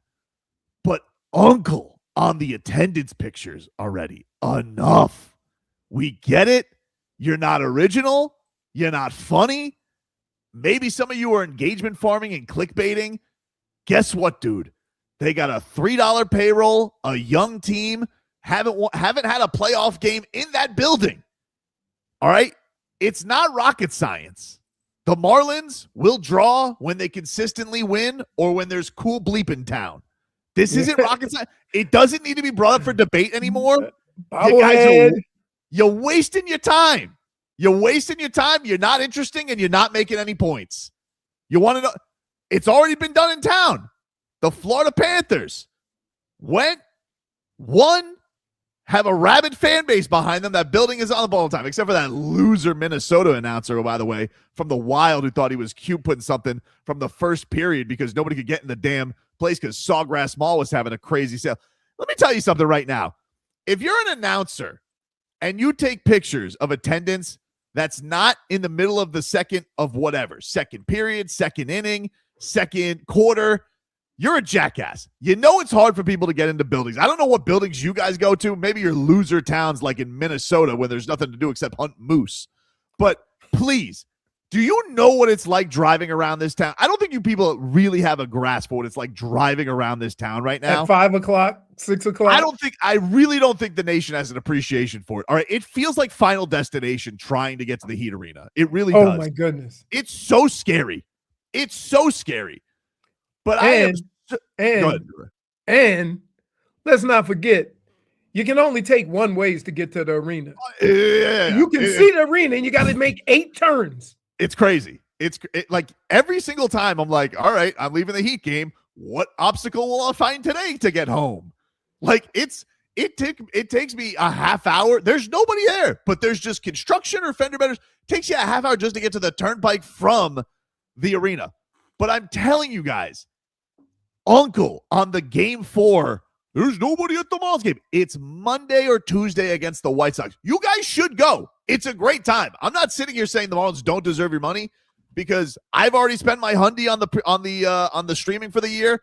I'm excited about it. I'm excited about the Marlins this year. But stop fan shaming people 2 games into the season to go see the White Sox play. Dude, you're not original. You're not funny. You're not doing anything that's... The Marlins will get fans when they win consistently. It's not rock. And by the way, they've done a fantastic job with these promotions. Yeah. Beer fests, Bark in the Park. I'm like, I saw the dogs in the thing yesterday. Was that the Heat game? And I had the game on my laptop. I'm like, I text D. I'm like, you think Sonny Bunny would like Bark in the Park? We've never done it. I think I want to do it. But Uncle Dude on the attendance pictures, you guys have been doing this now for 30 years. What are we now in that building? We're in 14 years in that building. They haven't had a playoff game there. Why isn't there attendance? Why isn't it like the World Baseball Classic? Gee, I don't know, Einstein. Why do you think? Please, just tap machine on that. All right, if we want to get to, if the Marlins have, 70 wins in August and are in the playoff race and they're still not drawn, okay, we can start quibbling again about it. It's game. Why do you think there's nobody there? Because Chris Paddack is their 4th starter and he gave up 8 runs in the first game. And I like this team, but I don't need a diatribe on it about this on or a dialogue on this. I think that's what the word I was looking for. A dialogue on this on Twitter. You can hit me again, Brittney. I'm really sorry. Bad with the English today, professional speaker. But honestly, enough already. Enjoy the team. If you want to go. You don't need to worry about, are there 20,000 people there? Tell you a sneaky thing about going to a baseball game. It's better when there's not a lot of people there. Yes. It's better. You get the whole place to yourself. It's a great time. Get your hot dog, get your beer. Listen. You can sit in comfort. Yes. I grew up $4 tickets, season tickets, going to Marlins games. Love when nobody's there. But when people are there, it's cool too. I get you. The World Baseball Classic looked like an incredible event. We'd all love to bottle that up. You want to know what'll bottle that up? Winning. Give them time to win. It's never happened consistently. If you give them a few years in a row, I bet you see some attendance that improves. But I am so like, oh, we're doing this again with the attendance shots. It's game 4. You guys think you're doing something original on Twitter? Get some new tweets. They do this for all Miami sports teams. It's just I know. Like it's every single one. It doesn't matter. I mean, maybe not the Heat. The Heat do pretty much have a pretty packed arena. They do, but it always takes 2 quarters. Like nobody's in that building, Brittney. Like the place is. And by the way, let me tell you something. This VJ Edgecombe, all of the Bahamas was there last night to go cheer this guy on. It was crazy. Yeah, I saw that. They were every time he would score, it was so loud. And then he lost his mind in the 3rd quarter because he really hated that referee. He got 3 fouls and a technical in 2 minutes. But dude, I mean, just enjoy the baseball. I'm having some fun watching this team. But again with the attendance, whoa, this is such an embarrassment. Dude, save me the song and dance. Go look at Pittsburgh and tell me what those crowds are like. That's a heritage franchise. They got the best pitcher in the game. They got one of the stars in O'Neal Cruz. Their place is empty. There's plenty of... Go look at Cincinnati, the Big Red Machine. Go look at Great American Ballpark, if that's what it's still called. I don't even know. Go look at some of their attendance and look at the crowds. People don't go to baseball games like they used to. They don't. But for God's sakes, save me with the, why can't they have it for the World Baseball Classic? Yeah, dude. It's because everybody has national pride. They have the best players in the world up and down, and they're playing for stakes. 81 games, you're sitting here like, what are the stakes of this game? Last night sucked. They're not, but guess what? They get to do it right again today to try and right the ship. But for God's sakes, put your thumbs away. You beat reporters from the other town or announcers from the other town. You're not original. You're lame as hell. You got a stupid little van to the arena or the stadium. Nice little cush gig. You have no idea what it's like driving around this town. And also, let the franchise win a little bit and they can earn some fans coming back. And there was a Heat game. Sure. But even if there wasn't, like tonight, I mean, there probably won't be a great crowd. They're taking on the White Sox. It's game 5. It's Nobody Tuesday. knows these guys yet. They can know these guys. They will be they could be a fun watch. We don't know yet, but like, why is everybody acting like, oh, why is this happening? You know. Why are you asking like you don't know? Schmeathan says if they played for actual stakes, Tobin would be there. They should have a stakes day at the game. That would be great. You know how much a steak would cost at a ballpark? Probably would have to donate a kidney Right. just to make it happen. I just get the BS burger and hot dog and call it a day with my popcorn. Like people are saying, oh, look at the attendance in Miami. Oh, good for you and your phone, you jackass. I'm sure. Hey, by the way, I'm sure they're turning down the doors. And what the hell do they even call where the White Sox play? Is it still Kaminsky Park? Whatever the hell they call it. I'm sure the attendance is real banging there too. To go see the other Acuna. You know, it used to be cool back in the day. A lot of these original ballparks didn't have lights. They had to play all day games.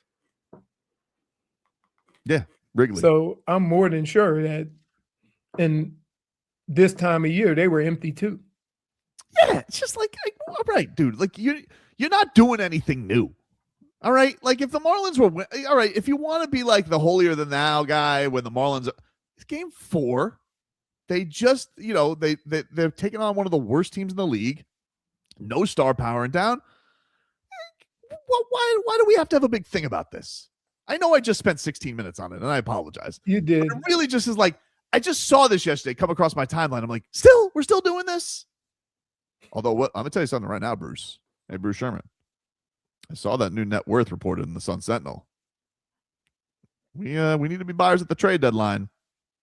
Old Bendix, you better open up the old wallet, all right? Does it depend on where you are, though? Yeah, it depends where you are. You got to do it smartly. But Okay. Peter Bendix would never wrong us. He's going to do the smart thing because he's smart.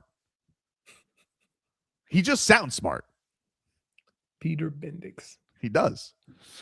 Any hoodles. I don't even know what I was talking about. I blanked out there for a second. But anybody who tweets out pictures of the crowd, you can go to hell. Take a break. We're back after this.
Well, welcome back, you rascals. It's Tobin and Leroy here with you.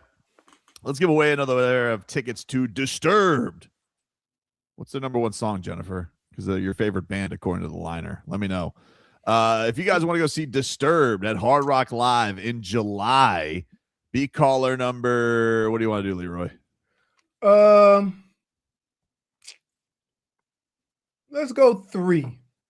Caller 3 to 305-567-0560. Caller 3 to 305-567-0560 wins a pair of tickets to go see Disturbed at Hard Rock Live. Caller 3 to 305-567-0560. A little bit of interesting news has come across the Twitter sphere, Leroy. You told me to stay off Twitter. No, I can't. I am greatly addicted to it. Not as bad as you with the For You page though lately. Oh. I mean, we need to get him out of there. It's too much. All right, you've done too much, Elon Musk. He can't get out. He's got animal attacks and cats hitting people, and it's too much. Ian Rappaport, also known as Ian Rappaport from NFL Network, he has tweeted out Alabama quarterback Ty Simpson has scheduled top 30 visits with the Arizona Cardinals, the Cleveland Browns, and the Miami Dolphins. Very interesting. Very interesting. Can I just say this? Sure. Just because you're meeting with him doesn't mean anything. You're meeting a lot of players. I will say this.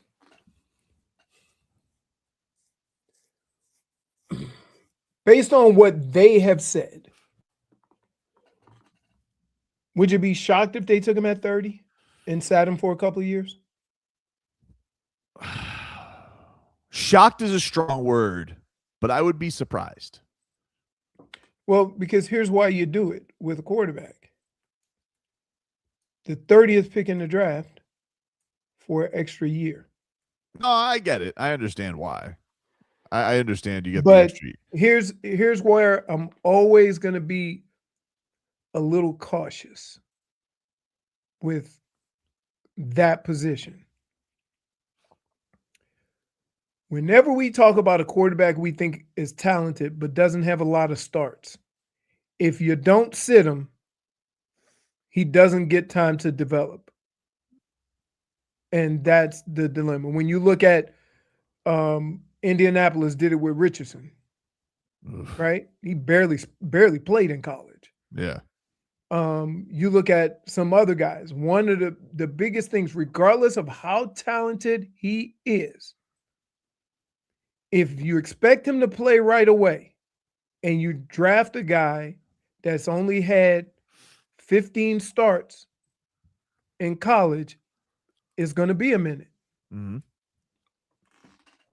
The Mike Garofalo, he also says that the Dolphins will host Carson Beck for a visit. I don't believe he counts on their top 30 though, because I believe local guys, I think if you're local, I don't know if that goes for college or high school, but I believe local guys, I don't think it counts against you. Right. For the amount of prospects that you can have into your building.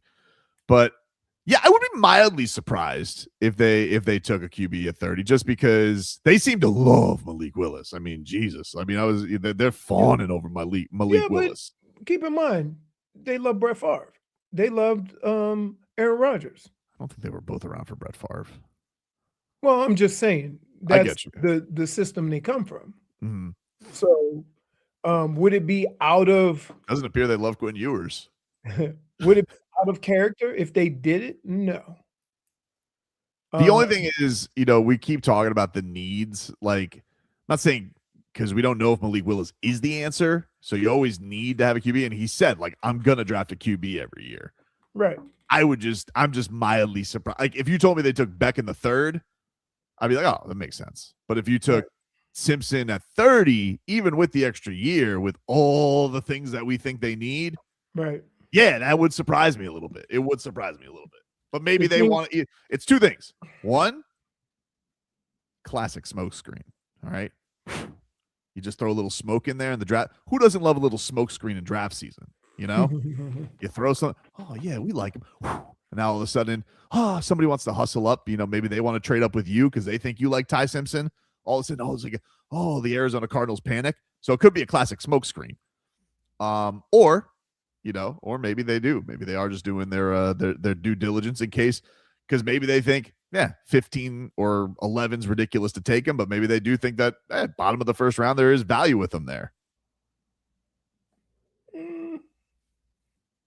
I mean, they're staying true to who they are so far, bringing quarterbacks in,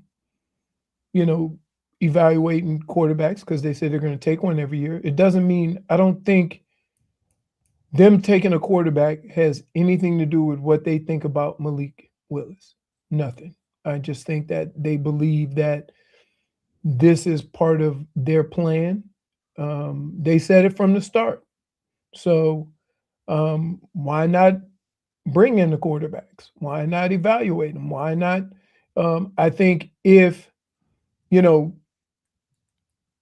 Simpson is the number 2 quarterback, you ought to at least kick the tires on him and see, okay, if we take him with only 15 starts, does he have the mental capacity to be able to grow, to be able to learn? So you bring him in, you put him in front of some film, you ask him some questions, you do just some standard testing, and then after that you say yay or nay. Yeah, but draft this guy, after only 15 starts. But even with the idea, because even Sully on PFT yesterday was saying look, we want to bring in competition from Malik Willis, but I'm gonna lie to you, like day one, he's gonna be out there with the starters. He's gonna be the guy. And I don't know, like somebody who's not just Malik Washington and Tutu Atwell, like they need maybe a number 1 receiver at 30 more than they need a number 2 QB. I think that, don't read into it as much as you are. I still think that they're going to draft accordingly. This is exactly what Sully wants. Smoke screen me. You rascal. You rascal, Sully. That's it. But just because you have a player in doesn't mean, anything. I went to a bunch of teams. There was like 3 or 4 teams I never thought I was going to get drafted by. Did you get a free meal out of it or anything? Anything cool? Oh yeah. Yeah, you get the meal. Oh, that's nice. You get the meal. You go tour the facility, meet the people in the office. Do you think they test him? Do you think the Dolphins bring him in? It's like, let's see if he wants to go down the slide like a child, or if he's too mature. No. Come on, I would love to see what your draft thoughts would be and how you would draft players. Oh, I would be the best. No, you wouldn't. Oh, I would be the best. You'd be so bad. I would not be bad. You can say a lot of things. You can't say that would be bad. You would be terrible. I wouldn't be bad. I would not be terrible. You're a surface drafter.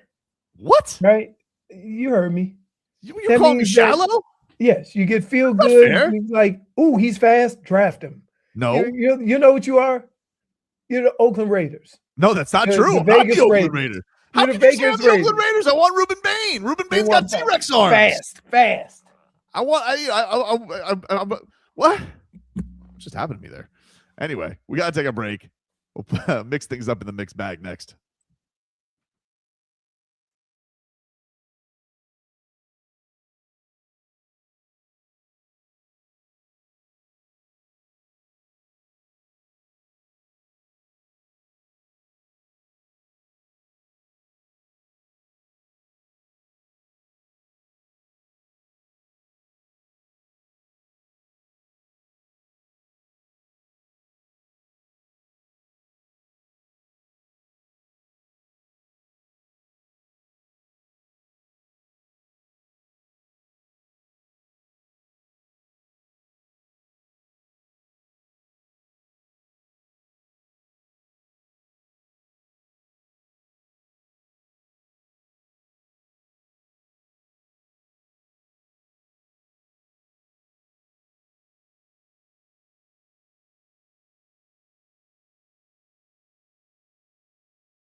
Welcome back, everybody. Welcome back. It is Tobin and Leroy here with you on FM 104.3 WQAM. Oh, hello. Hello. How are you today? Better. Doing good. Good, good. Are you excited that we're giving away tickets to your favorite band, Disturbed? Okay, look. They're a good band, but they're not my favorite band, and you know that. But no. You specifically know that. I am just The reading liner what the does not says. know that. The liner says it's your favorite band. I need to talk to Glenn. Are they like in the top 5? No. What does Disturbed like? Do they have any songs that you like? They do, but like I don't really know a lot of them. I'm disturbed, really disturbed. Just like that. Yeah, that's how the songs go, don't they? That's their hit. That's actually what made them famous. Brittney, are you a Disturbed fan? I've never heard of that band. I think she's just disturbed. I've never heard of that. Not even a day in my life. Well, some of the bands that You've Jennifer probably heard goes of to Down with the see- Sickness or something like that. The Sickness? I Down do with have the the sickness, but it's but- like the ones that are like really famous are the older ones. I feel. I don't know. I'm really sick right now. I need some cough drops. Disturbed. That's me right now. All right. Stupid. Let's get to the mixed bag. You guys familiar with Anthony Edwards? Oh, yeah. So he returned yesterday from injury, but he was a little delayed, and people were asking why he didn't start the game. And so here's what he had to say on that. What happened to you for the first minute of the game? I was taking a yeah, but yeah, like I said, Mike held it down for me. Yeah. And also, you went to China last summer. Could you share one? Okay. Listen, if you got to go, you got to go. It's amazing. I have never missed a play, a snap, a practice because I had to run in and take a poop. Maybe being injured, like his clock got off. I don't know. Me and my body had an understanding. Hey, Ant-Man, where were you? What happened to you for the first minute of the game? I was taking a yeah, but yeah, like I said, Mike held it down for me. Yeah. I mean, like, you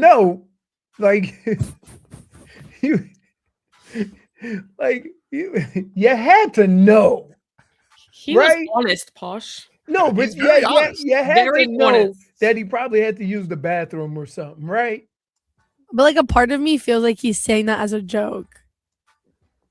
Yeah. Maybe he was like not done with treatment or something. No, because you get to the game hours before, especially if you're banged up. You go and plus they have they do their shooting like a couple hours before the game, like their pregame. Well, that's crazy. But listen, only a few things can stop Ant-Man in this league, and apparently it's nature. When he has to go, he has to go. Right. Aaron Glenn, he coaches the Jets, who in a lot of ways are like when nature calls. That's how they're playing lately. But Aaron Glenn says, don't worry. We have Geno Smith now, and he believes Geno Smith is the guy for this franchise. Something about a quarterback, and I'm going to say a quarterback with a chip on his shoulder. And listen, he's proven a lot in this league of what he's done, especially when you take those times when he was in Seattle.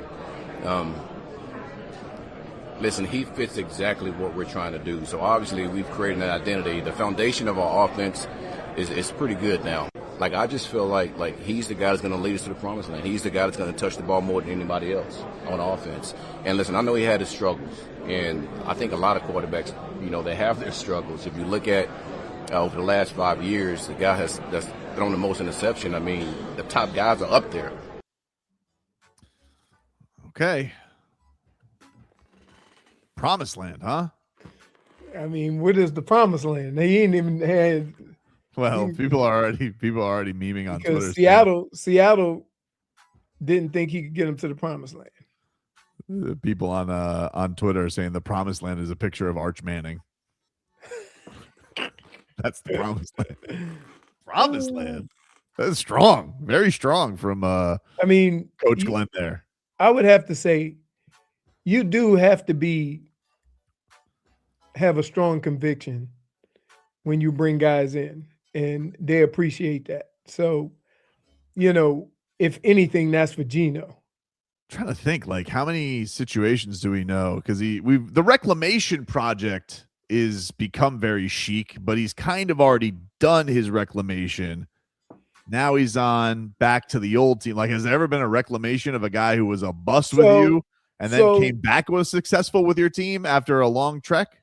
So a lot of people thought that Sam Darnold was just on a really good team in Minnesota, right? And that there was no way he could do it back-to-back years. Right. And he ended up winning the Super Bowl. So yeah. But he didn't do it with the Jets. He didn't do it with the Jets. He had to come. You would have. Would you like leaving the team where you were a bust on, and then coming back? It would be like Tua coming back to the Dolphins and leading them to the promised land, like in 4 years. How can I say this? If they brought Tua back and said that about Tua, all hell would break loose in the city of Miami. Right. Well, that's why it's so ridiculous for him to say that. But it's the Jets. It's the Jets. It is the Jets. Like, it is crazy. The Dolphins are such a clown show. And yes, the Jets have been to an AFC championship, even though I think their playoff drought is longer than the Dolphins right now. Their win drought is not. But man, it's like you really do think that like the Dolphins are the biggest clown show in the division. And then you just look over and you're just like, wow. But man, you do shield us from a lot of embarrassment. That would be the equivalent to bringing back butt fumble. Right? He's going through his own issues. Yeah. He's MIA for right now. Yeah. I mean, you know what's crazy? I mean, between him and Tiger. Oh, dude. Yeah, Tiger. But Tiger didn't beat nobody up. He did not. Right. He did not, except a pressure washer truck. No, he didn't hit the truck. I thought he clipped the truck. That's how he flipped. He clipped the truck. That's how he flipped, which leads me to believe. How do you not see a pressure washer? He was trying to go around it on a 2-lane road. Well, this is how you know that something might have been off, because this is a man. You couldn't tell by that damn picture? Well, yes, that. But he's lived If I told you that picture was taken at 4 a.m, you would say, I could see it. Yeah. It was in the middle of the day. Dude, but this is a man whose entire sports greatness is judged on like knowing distance. Right. That's like that's the sport. Yeah, like his depth perception cannot be that off unless he was, influenced. This guy, he also said that he was looking down at his phone and changing the radio station. Both. Looking at what was on the wheel? Was he doing the old knee? Clearly nothing. Well, listen, I've seen some drivers go down here. You would think they were an octopus with how many arms they got going on doing things, and none of it's driving. But I think it's like once you're a repeat offender, nobody believes what you have to say anymore, Tiger. Yeah, it's tough. I mean, it's not great, Posh. That dude been in a lot of car crashes. He definitely has been. Or driving mishaps. Let's put it that way. Yeah. Apparently the latest report they've put out the police report, said that he had pills in his pocket at the time of the arrest. Oh. That's according to TMZ. He had 2 loose hydrocodone pills in his pocket at the time of the DUI. There it is. Told you. Like, you don't need it. Like, I'm telling you, the surgeries that he had and the pain that he has to live with on a daily basis means that Right?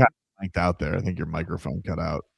Did it? You can hear me now? Say again what you were saying at the end there. I said the amount of pain that he is living with all the surgeries and just different things he's had. He probably always has 2 of those in his pocket. Now, I will say this.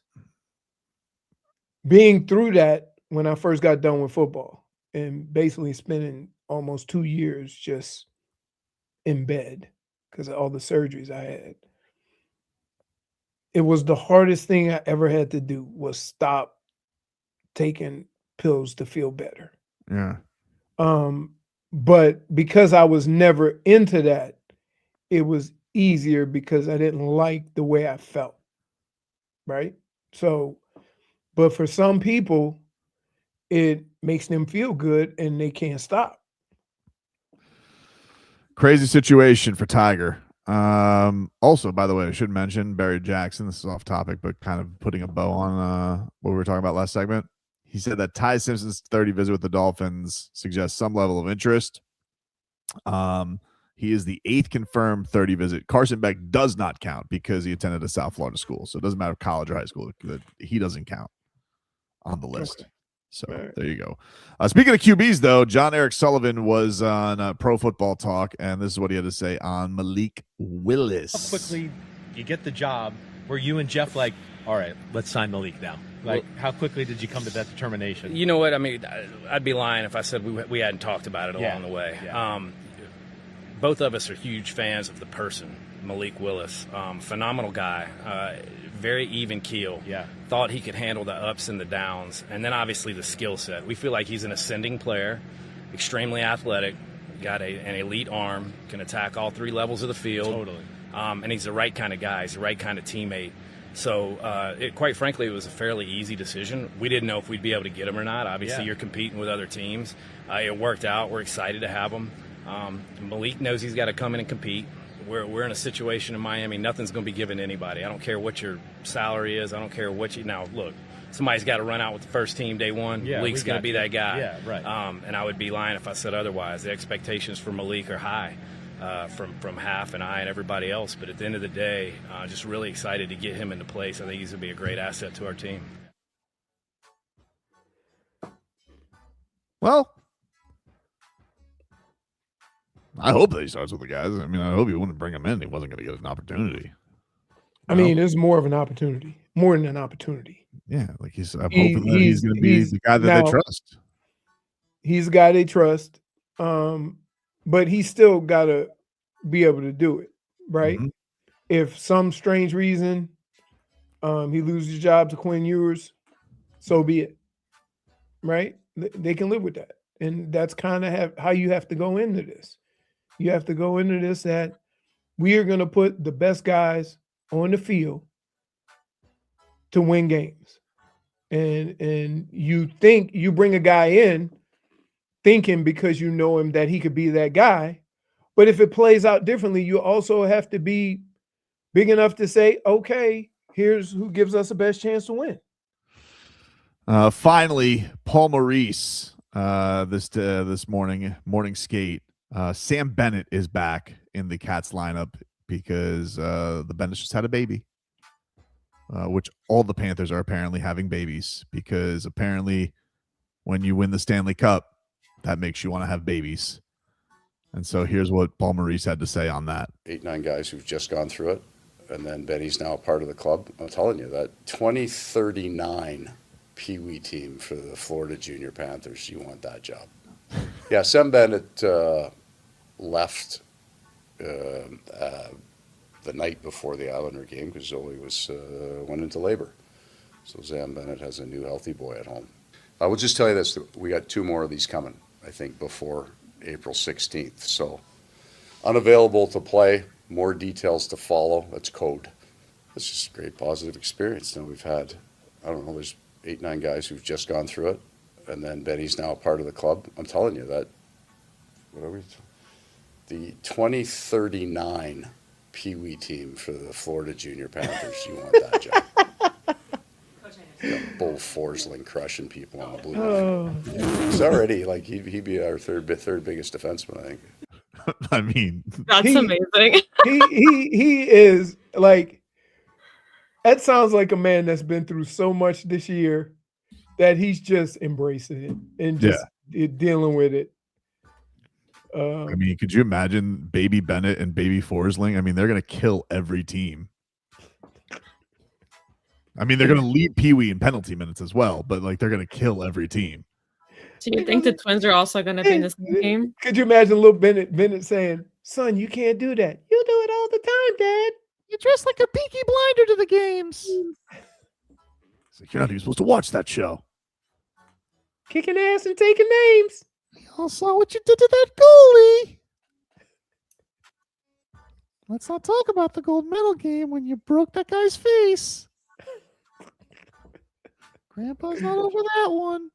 So you think he's going to be in the Kachuk lineage? Because every Kachuk is a fighter, right? I mean, the baby Kachuk, whenever baby Kachuk comes along, that kid's not going to stop talking trash nonstop. I picture they raising a whole bunch of kids. Chewing up his little pacifier like Matthew Kachuk. I just pictured him looking all starting hockey like Adam Sandler. Yep. Anybody see baby Bob? He's over there doing flips and splits already. He's blocking oranges, tennis balls. Not on my watch. Oh, man. Well, Panthers, we love you, and we know you're hurt. Evan Rodriguez, by the way, did get surgery on his finger, so he is donezo for the season officially. They did announce, by the way, officially, not surprising, but Barkov is not coming back this year. Well, there's not going to be any like fan appreciation salute for Barkey. Your appreciation will be opening night next year. Yep. But I do appreciate the fact that he tried. Yeah, absolutely. We'll take a break, get you caught up with your headlines. Final hour of the show coming on up. Back after this.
All right, welcome back, everybody. Tobin and Leroy here with you on FM 104.3 WQAM. We'll start off this hour with some headlines brought to you by Doral Hyundai. You always pay less with your Pricito at Doral Hyundai. Visit them at Doral Hyundai or DoralHyundai.com. As the Marlins, they'll be back in action today, trying to bounce back from last night's loss. 6:40 is your first pitch from Lone Depot. You can hear that on AM 560. First pitch 6:40, and Marlins on deck gets going at 6 o'clock. The boys will have your call for game 2 of this series. The Heat, they will have today off after winning last night. Second night of a back-to-back. They beat the Philadelphia 76ers 119-109. Tyler Herro, 30 points in the win. Bam Adebayo, 23 points, 16 rebounds, 6 assists. Herro with a steal and 2 blocks, one of them on Joel Embiid, one of them on Paul George. Tyler Herro was awesome. So is Pelle Larsson. Pelle Larsson continues to have just a really, really impressive season. He really is. Between him and Jaime, the intensity that they play with, the relentlessness that they play with, kind of epitomizes what, the Heat want their team to be. He is. He's just like physicality, but it's always like in the right place too.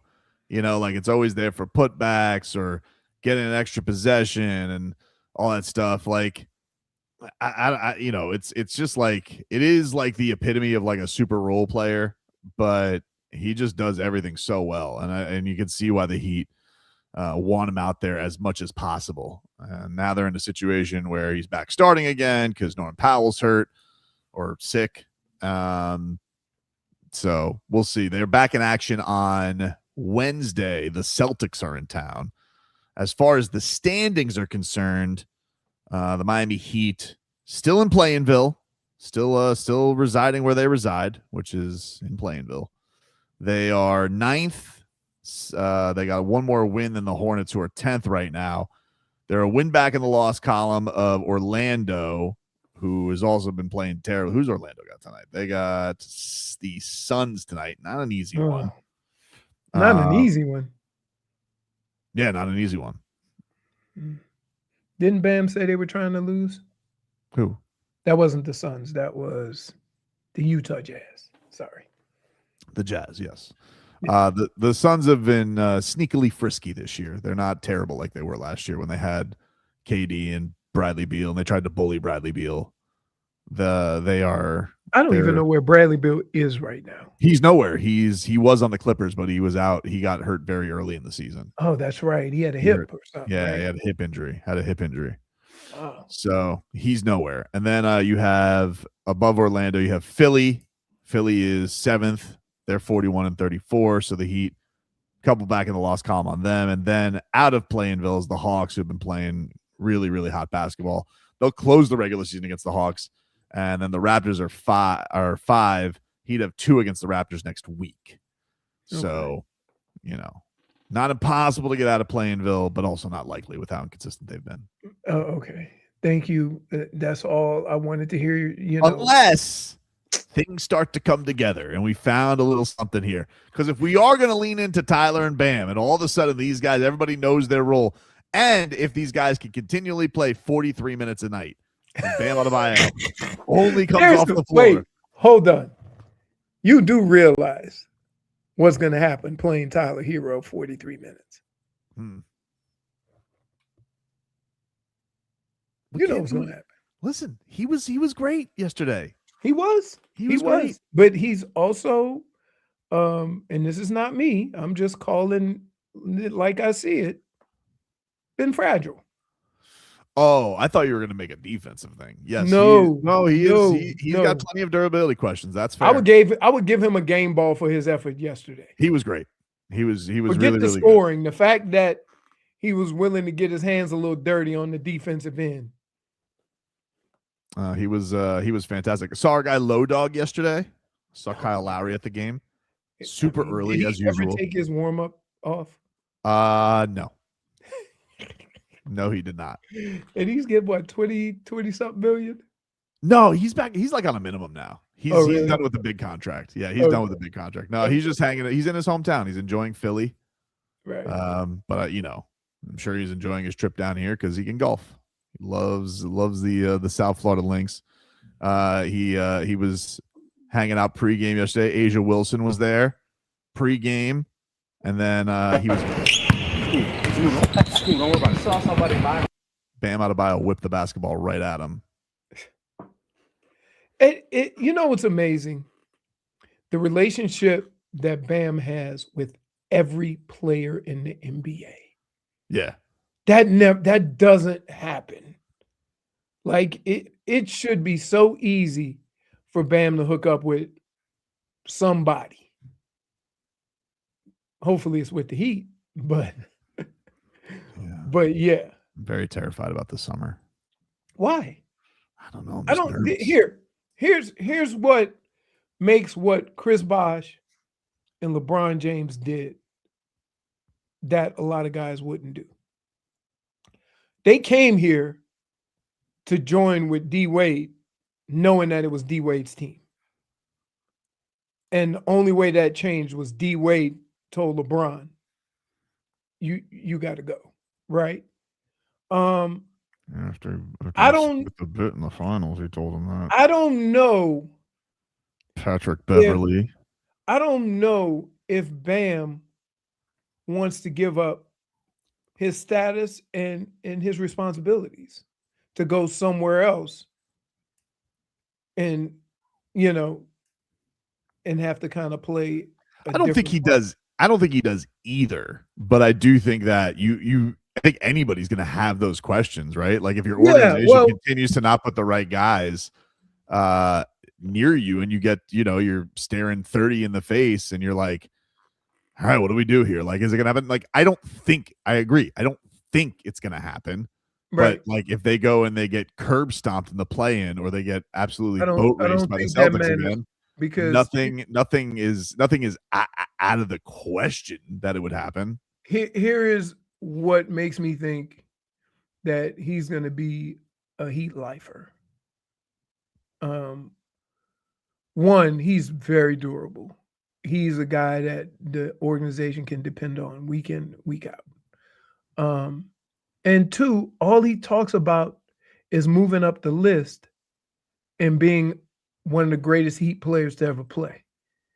And when you have that mentality, right? Like you don't really want to ever just, for whatever reason, say, no, I'm ready to just start over, go somewhere else. I do believe he wants to be that guy that when you talk about the Miami Heat and you talk about best players with the Miami Heat, I think he really wants to be that dude. Don't disagree with anything you're saying. I think all of it's fair. You're nervous because of how you act. Of course. And you're scared it could happen to you. I'm very scared. Why? What's fair is fair. But that's your thinking. I would love if this year, like the Heat could do something that would be of consequence, that would help him feel like, oh, I have an actual chance to win.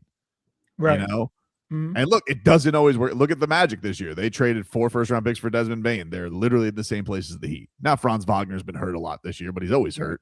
Right. But yeah, I am. I'm like, I think it's a natural thing. Like, I agree with you. I think the favorite is he would never leave.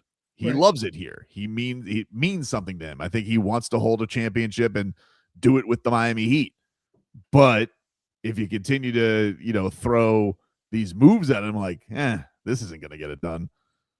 I think anybody's going to at least have the questions for a little bit, even if he doesn't. You think about it. I think if he felt that way, you would kind of get a sense of it, right? Like when every player wanted to move on from Miami, you kind of got a sense that it was coming. Yeah. Right. Well, even with D Wade, even with Jimmy, you kind of had the feeling the way things were going that something like this could happen. Now, I don't see that with Bam. I'll tell you one thing. If they get bounced early, I'll tell you who's not asking them that. This guy. You guys are already blaming me for Jimmy Butler, which was not my fault. And so I'm definitely not going to ask Bam about that. Can I just I'm not tell getting you, blamed for 2 breakups. You know what you do? What?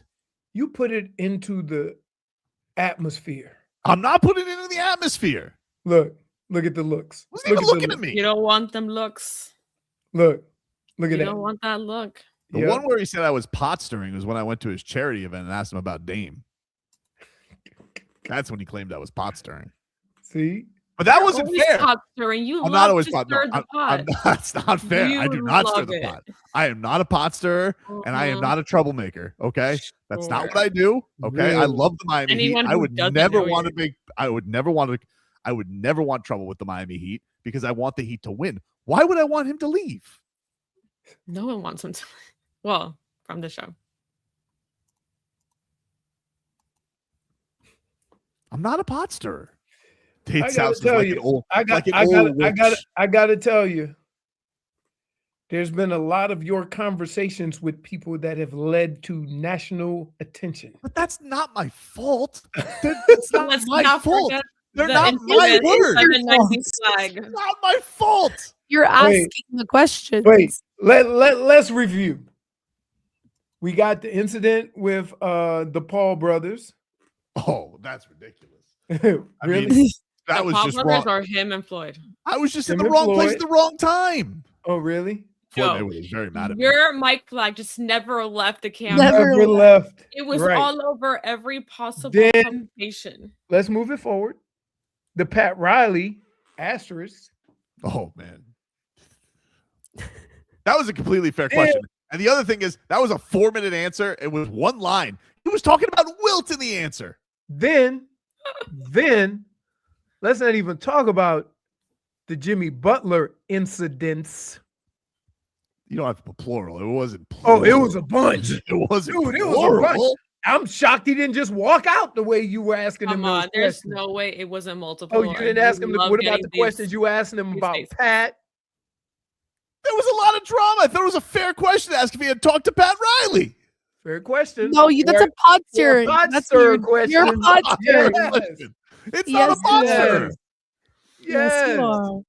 So you have been the center of a lot of stuff.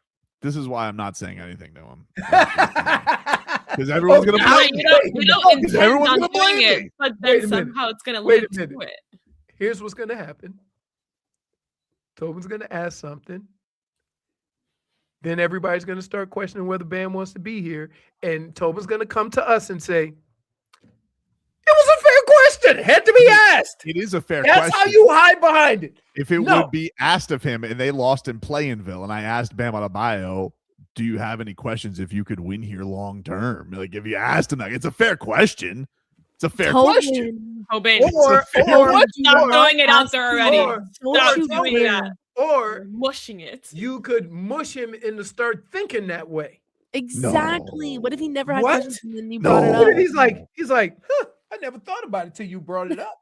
Never thought about that. He hasn't thought And then about the it. heat of the And moment he's after going to you use your line lose. against him. Should I make a snake? I hope he doesn't make a Hey, mistake. dude, you are like, no, you're the If worst. you were to do that, I don't think we'd be You- able to look at you. the You same. sure you didn't Like, that's start in Bam Game of Adebayo, Thrones, man. Littlefinger? I'm not Littlefinger. Yo, I'm not Littlefinger. what? Think of all the hullabaloos you have brought up. I in haven't the started past- hullabaloos. Who says Really? that?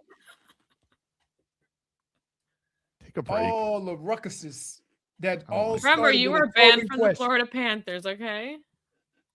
You guys did that. I didn't do anything. Really? You were banned. We had Just to made a ban you from the stupid fake Panthers. Okay. Mm-hmm. Take a break. Back after this.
All right, welcome back, everybody. Tobin and Leroy here with you on FM 104.3.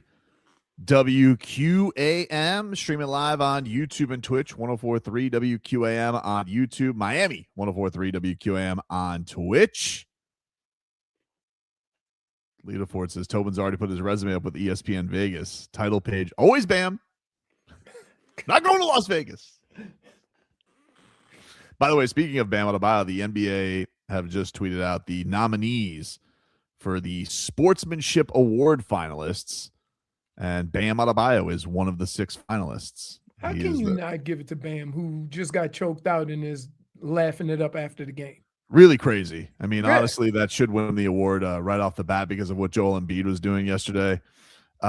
Derek White, TJ McConnell, Al Horford, Harrison Barnes, and Shai Gilgeous-Alexander. I think SGA is getting enough awards. Well, because they're going to give the MVP to Wemby. We'll see. I mean, what have they lost one game over their last 26? The Spurs, they've been on fire, but we'll see. Still 2.5 back of the Oklahoma City Thunder, who won their 60th game yesterday. You think that they will take over OKC? I mean, regardless of whether they're one or OKC is one, they're gonna avoid each other until the Western final. Conference final. Yeah, So, as long as nobody right. yaks it up. Right. I don't think anybody in the play-in can give them problems. You think San Antonio's ready? They were mighty young. I think the thing that I find them to be ready is it looks like everybody knows their role so well, and they do have a good amount of sprinkled in veterans, like the unhorny Luke Cornett, Harrison Barnes, and De'Aaron Fox have been in a playoff series. So it's not like they have nobody who's been experienced. But yeah, it'll be interesting to see Wemby getting game plan for a series.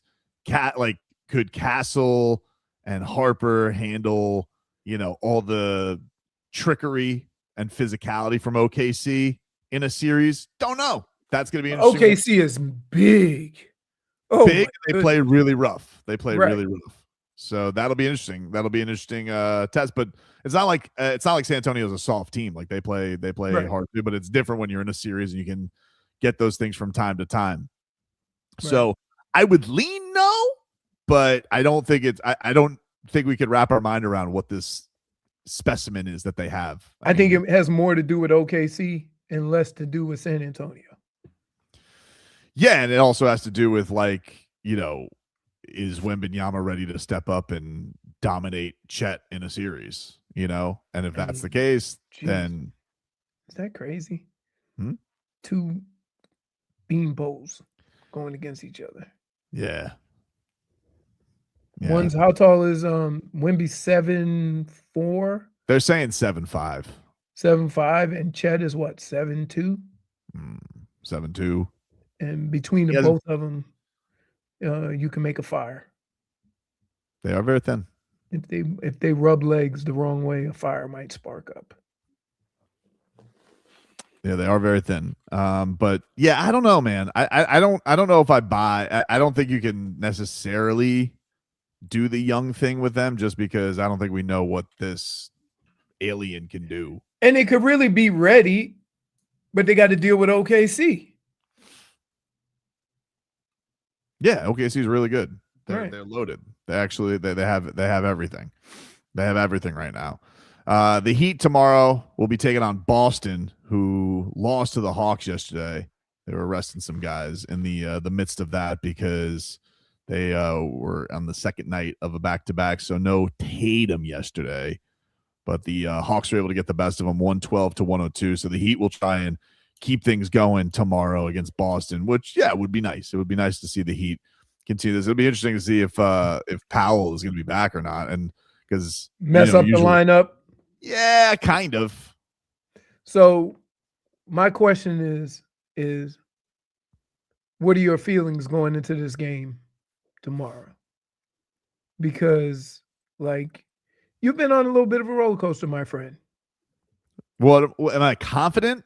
Is that what you're asking? Not confident. I just want to see, and I'm to the point now where I want to see them play consistent basketball. It doesn't necessarily mean that you win every game. But if they play the same way they played yesterday and lose, I will feel some comfort in that. That okay, they found something. And that's what I was trying to say last week. That they've been so up and down and win against a good team and then get crushed, that I want to see some kind of consistency, not even just from the players, but from the coaching staff. I think it's time for guys to have a role and know what that role is and go and perfect that role. We keep switching up what guys' roles are on a nightly basis.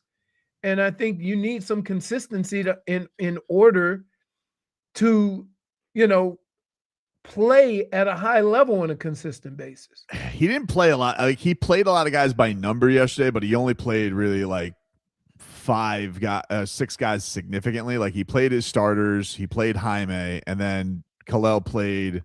He played a little with Bam, but he really was only there for a few Bam minutes and then to make sure Bam could get a rest. Right. So it felt very much yesterday like he played that almost like a playoff game yesterday with how few guys played. And that, mind you, there was no Norman Powell yesterday, so that did change some things as well. But if Powell is available, like, are they going to go back to what worked for that Cleveland game? They might, because Boston's the team you do have to shoot with. And I don't know where they feel at right now because that's the big role changer for everybody. Because it's like, right. If you bring him off the bench, you mess up Jaime. But if you don't start him, if you start him, does that work? And then you're probably not going to close with one of them. And we're gonna have to see. Like, it works if Tyler and Norm can hit shots, if they can get going early. If they don't, then it'll probably be a cluster bleep again. That's kind of one of the things that I was hoping, is that when Tyler came back, that we would at least be able to identify, okay, who's a guy that on most nights I'm going to be able to count on for that scoring. Yeah. And it's kind of up in the air still. And it's also been a crazy thing because, Herro basically had the first 60% of the season where he just wasn't playing because he had 3 different injuries. And now it felt like basically since then, Norman Powell's had a different thing every week, So I don't know. Like, because it's like almost too with Spo, like, who can you count on? Who can you count on between those two to be there? Exactly. I don't know. And I'm gonna try to be fair to Spo, even though I sometimes go crazy about, like, pick a group and run with it, regardless of who you're playing. Stop moving guys around so much. But I don't understand. I don't know a lot of the nagging injuries that some of these guys have. And we've seen it with Norm, that Norm's trying to play and he might be trying to play through something, or Tyler has done it. Wiggins with the toe, which is like the worst. So you've had guys who, when they come back, you don't know if they're all the way back, but they're giving you minutes. And he's got to also juggle with that. So, I don't know when the last time Norm has been healthy. Yeah, that's an interesting, like, he's basically, it feels like he's been banged up even a little before the All-Star break. Yeah. And he also started the year like he was trying to play through some things. And now it's like, now you're at this point where, like, all right, what's this year going to be? What am I playing through? I am a free agent, so, and also it doesn't seem like the team's too bothered when they only have one of them. Like, it just seems to make things easier. Right. And that's just kind of the natural. He might be the greatest coach in the NBA with 7 or 8 guys. Yeah. Take a break. Final segment coming on up. We're back after this.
All right, welcome back, everybody. Tobin and Leroy here with you on FM 104.3 WQAM. Take you guys up until 2 here on the program. You guys get on the chat on YouTube and Twitch.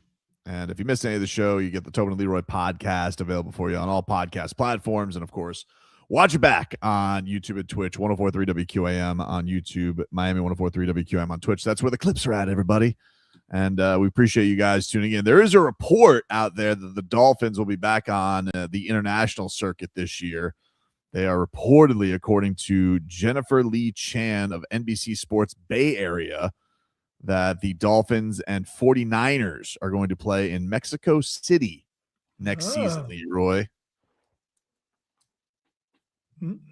High altitude, yeah? In Mexico City, yes. Yeah. Gotta do that. So at least that's not an early one though, right? Like that's gonna be. I don't have to worry about like getting. No. I don't like the 9 a.m. games. Not a fan. I don't like being up first. I think Mexico City it'll be 1 o'clock there, 4 o'clock here. I don't know, but I don't like getting up early for the football. Doesn't feel like football. I like it. I can watch it on the golf course. All right, that's selfish of you. It sounds like you're using it as like I don't know. It's just like you're sitting there as like it's like a side piece to your golf. No, it's not. Sounds like it. Hey, what's up with this Browns owner of yours anyway? This guy's sitting here saying like the Deshaun Watson thing can go from a swing and a miss to a home run. I don't think it can, dude. Here, so I was on a show with Zach Gelb, and they're like, what are they going to do at quarterback? Is it going to be Shador? Or I said, I know people don't want to hear this, but I think they're going to trot Deshaun Watson out there for this reason. Waste of time. If you're an owner that spent $230 million on a quarterback and this is the last year, you still going to kick the tires on it. The tires have been kicked, my friend. It's He's been over. hurt a lot. Leroy, it's over. I'm telling you, when this all starts this year, I believe Deshaun Watson will be the quarterback. That's a stupid idea. Why? He hasn't played meaningful football in 6 years. Pretty much. Who comes back from that? If you said that about anybody on the planet, anywhere else in football. But he hasn't been out of football. He has been injured. He has not been a good football player in 6 years. Okay, that I'll agree with. Yes, agreed.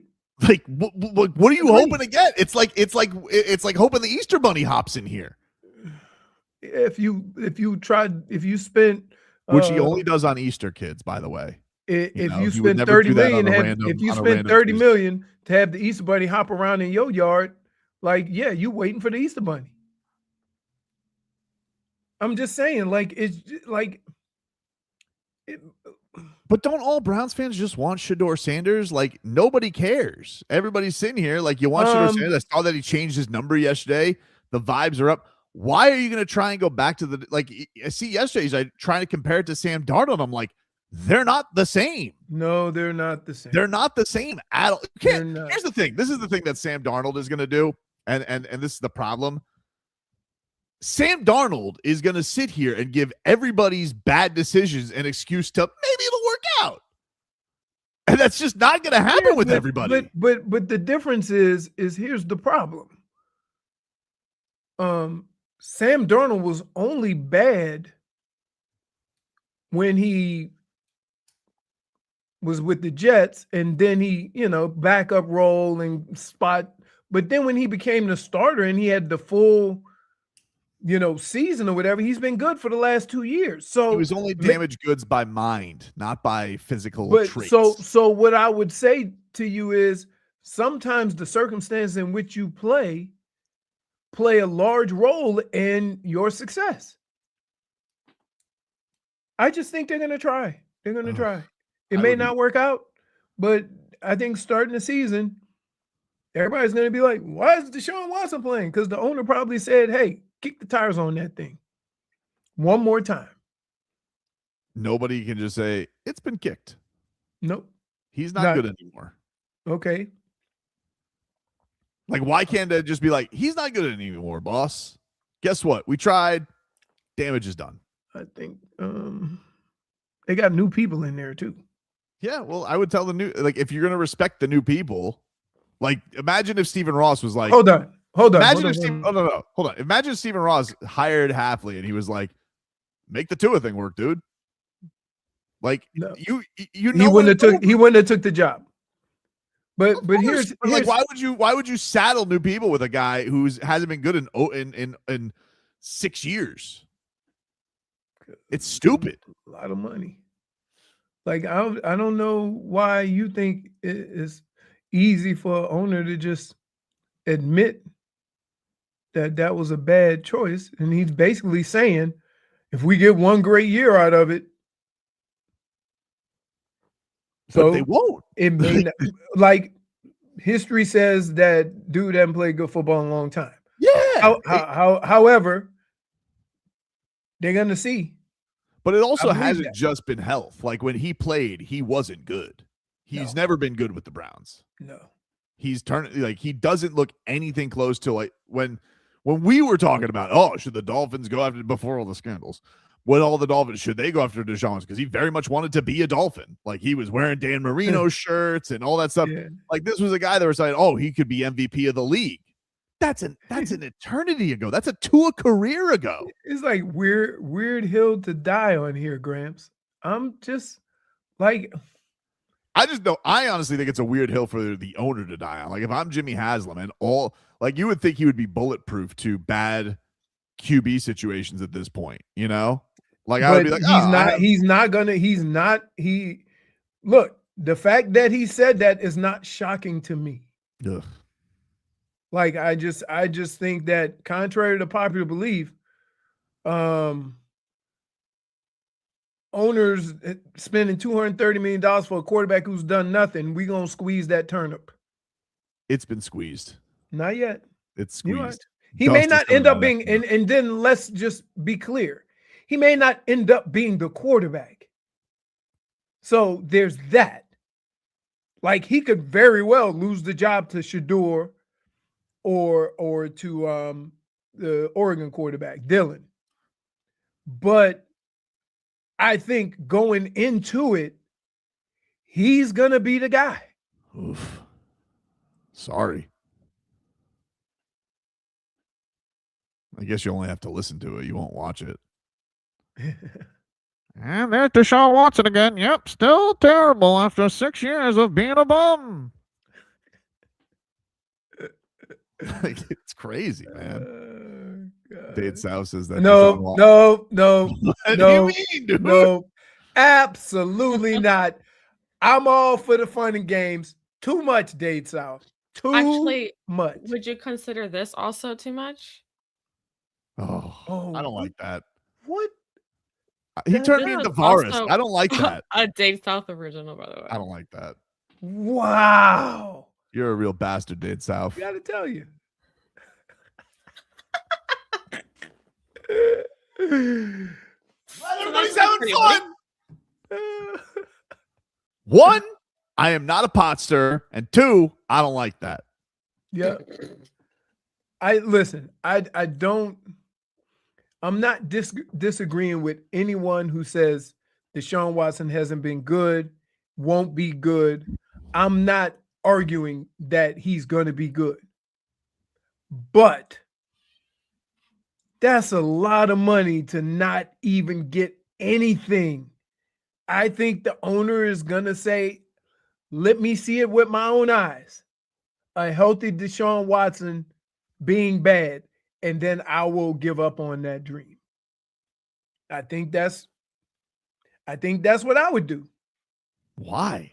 Huh? You really, like, if you were the owner of the, because yeah, but you already $230 million. paid the money. Like, you paid it already. $230 million. It's a sunk cost. Like, I don't understand. If I had 4 years of a guy who only gave me at most 6 games a season, whether it be via, by the way, a scandal hanging over my organization. Yep. Well, that's listen. That's a bad choice to start with. It's already, that's what I'm saying, though. Like, you have, and the other thing is, you have a guy all your fans want as quarterback. That's the other part of this. Like, everybody seems to like, and the Browns, they love Shedeur Sanders.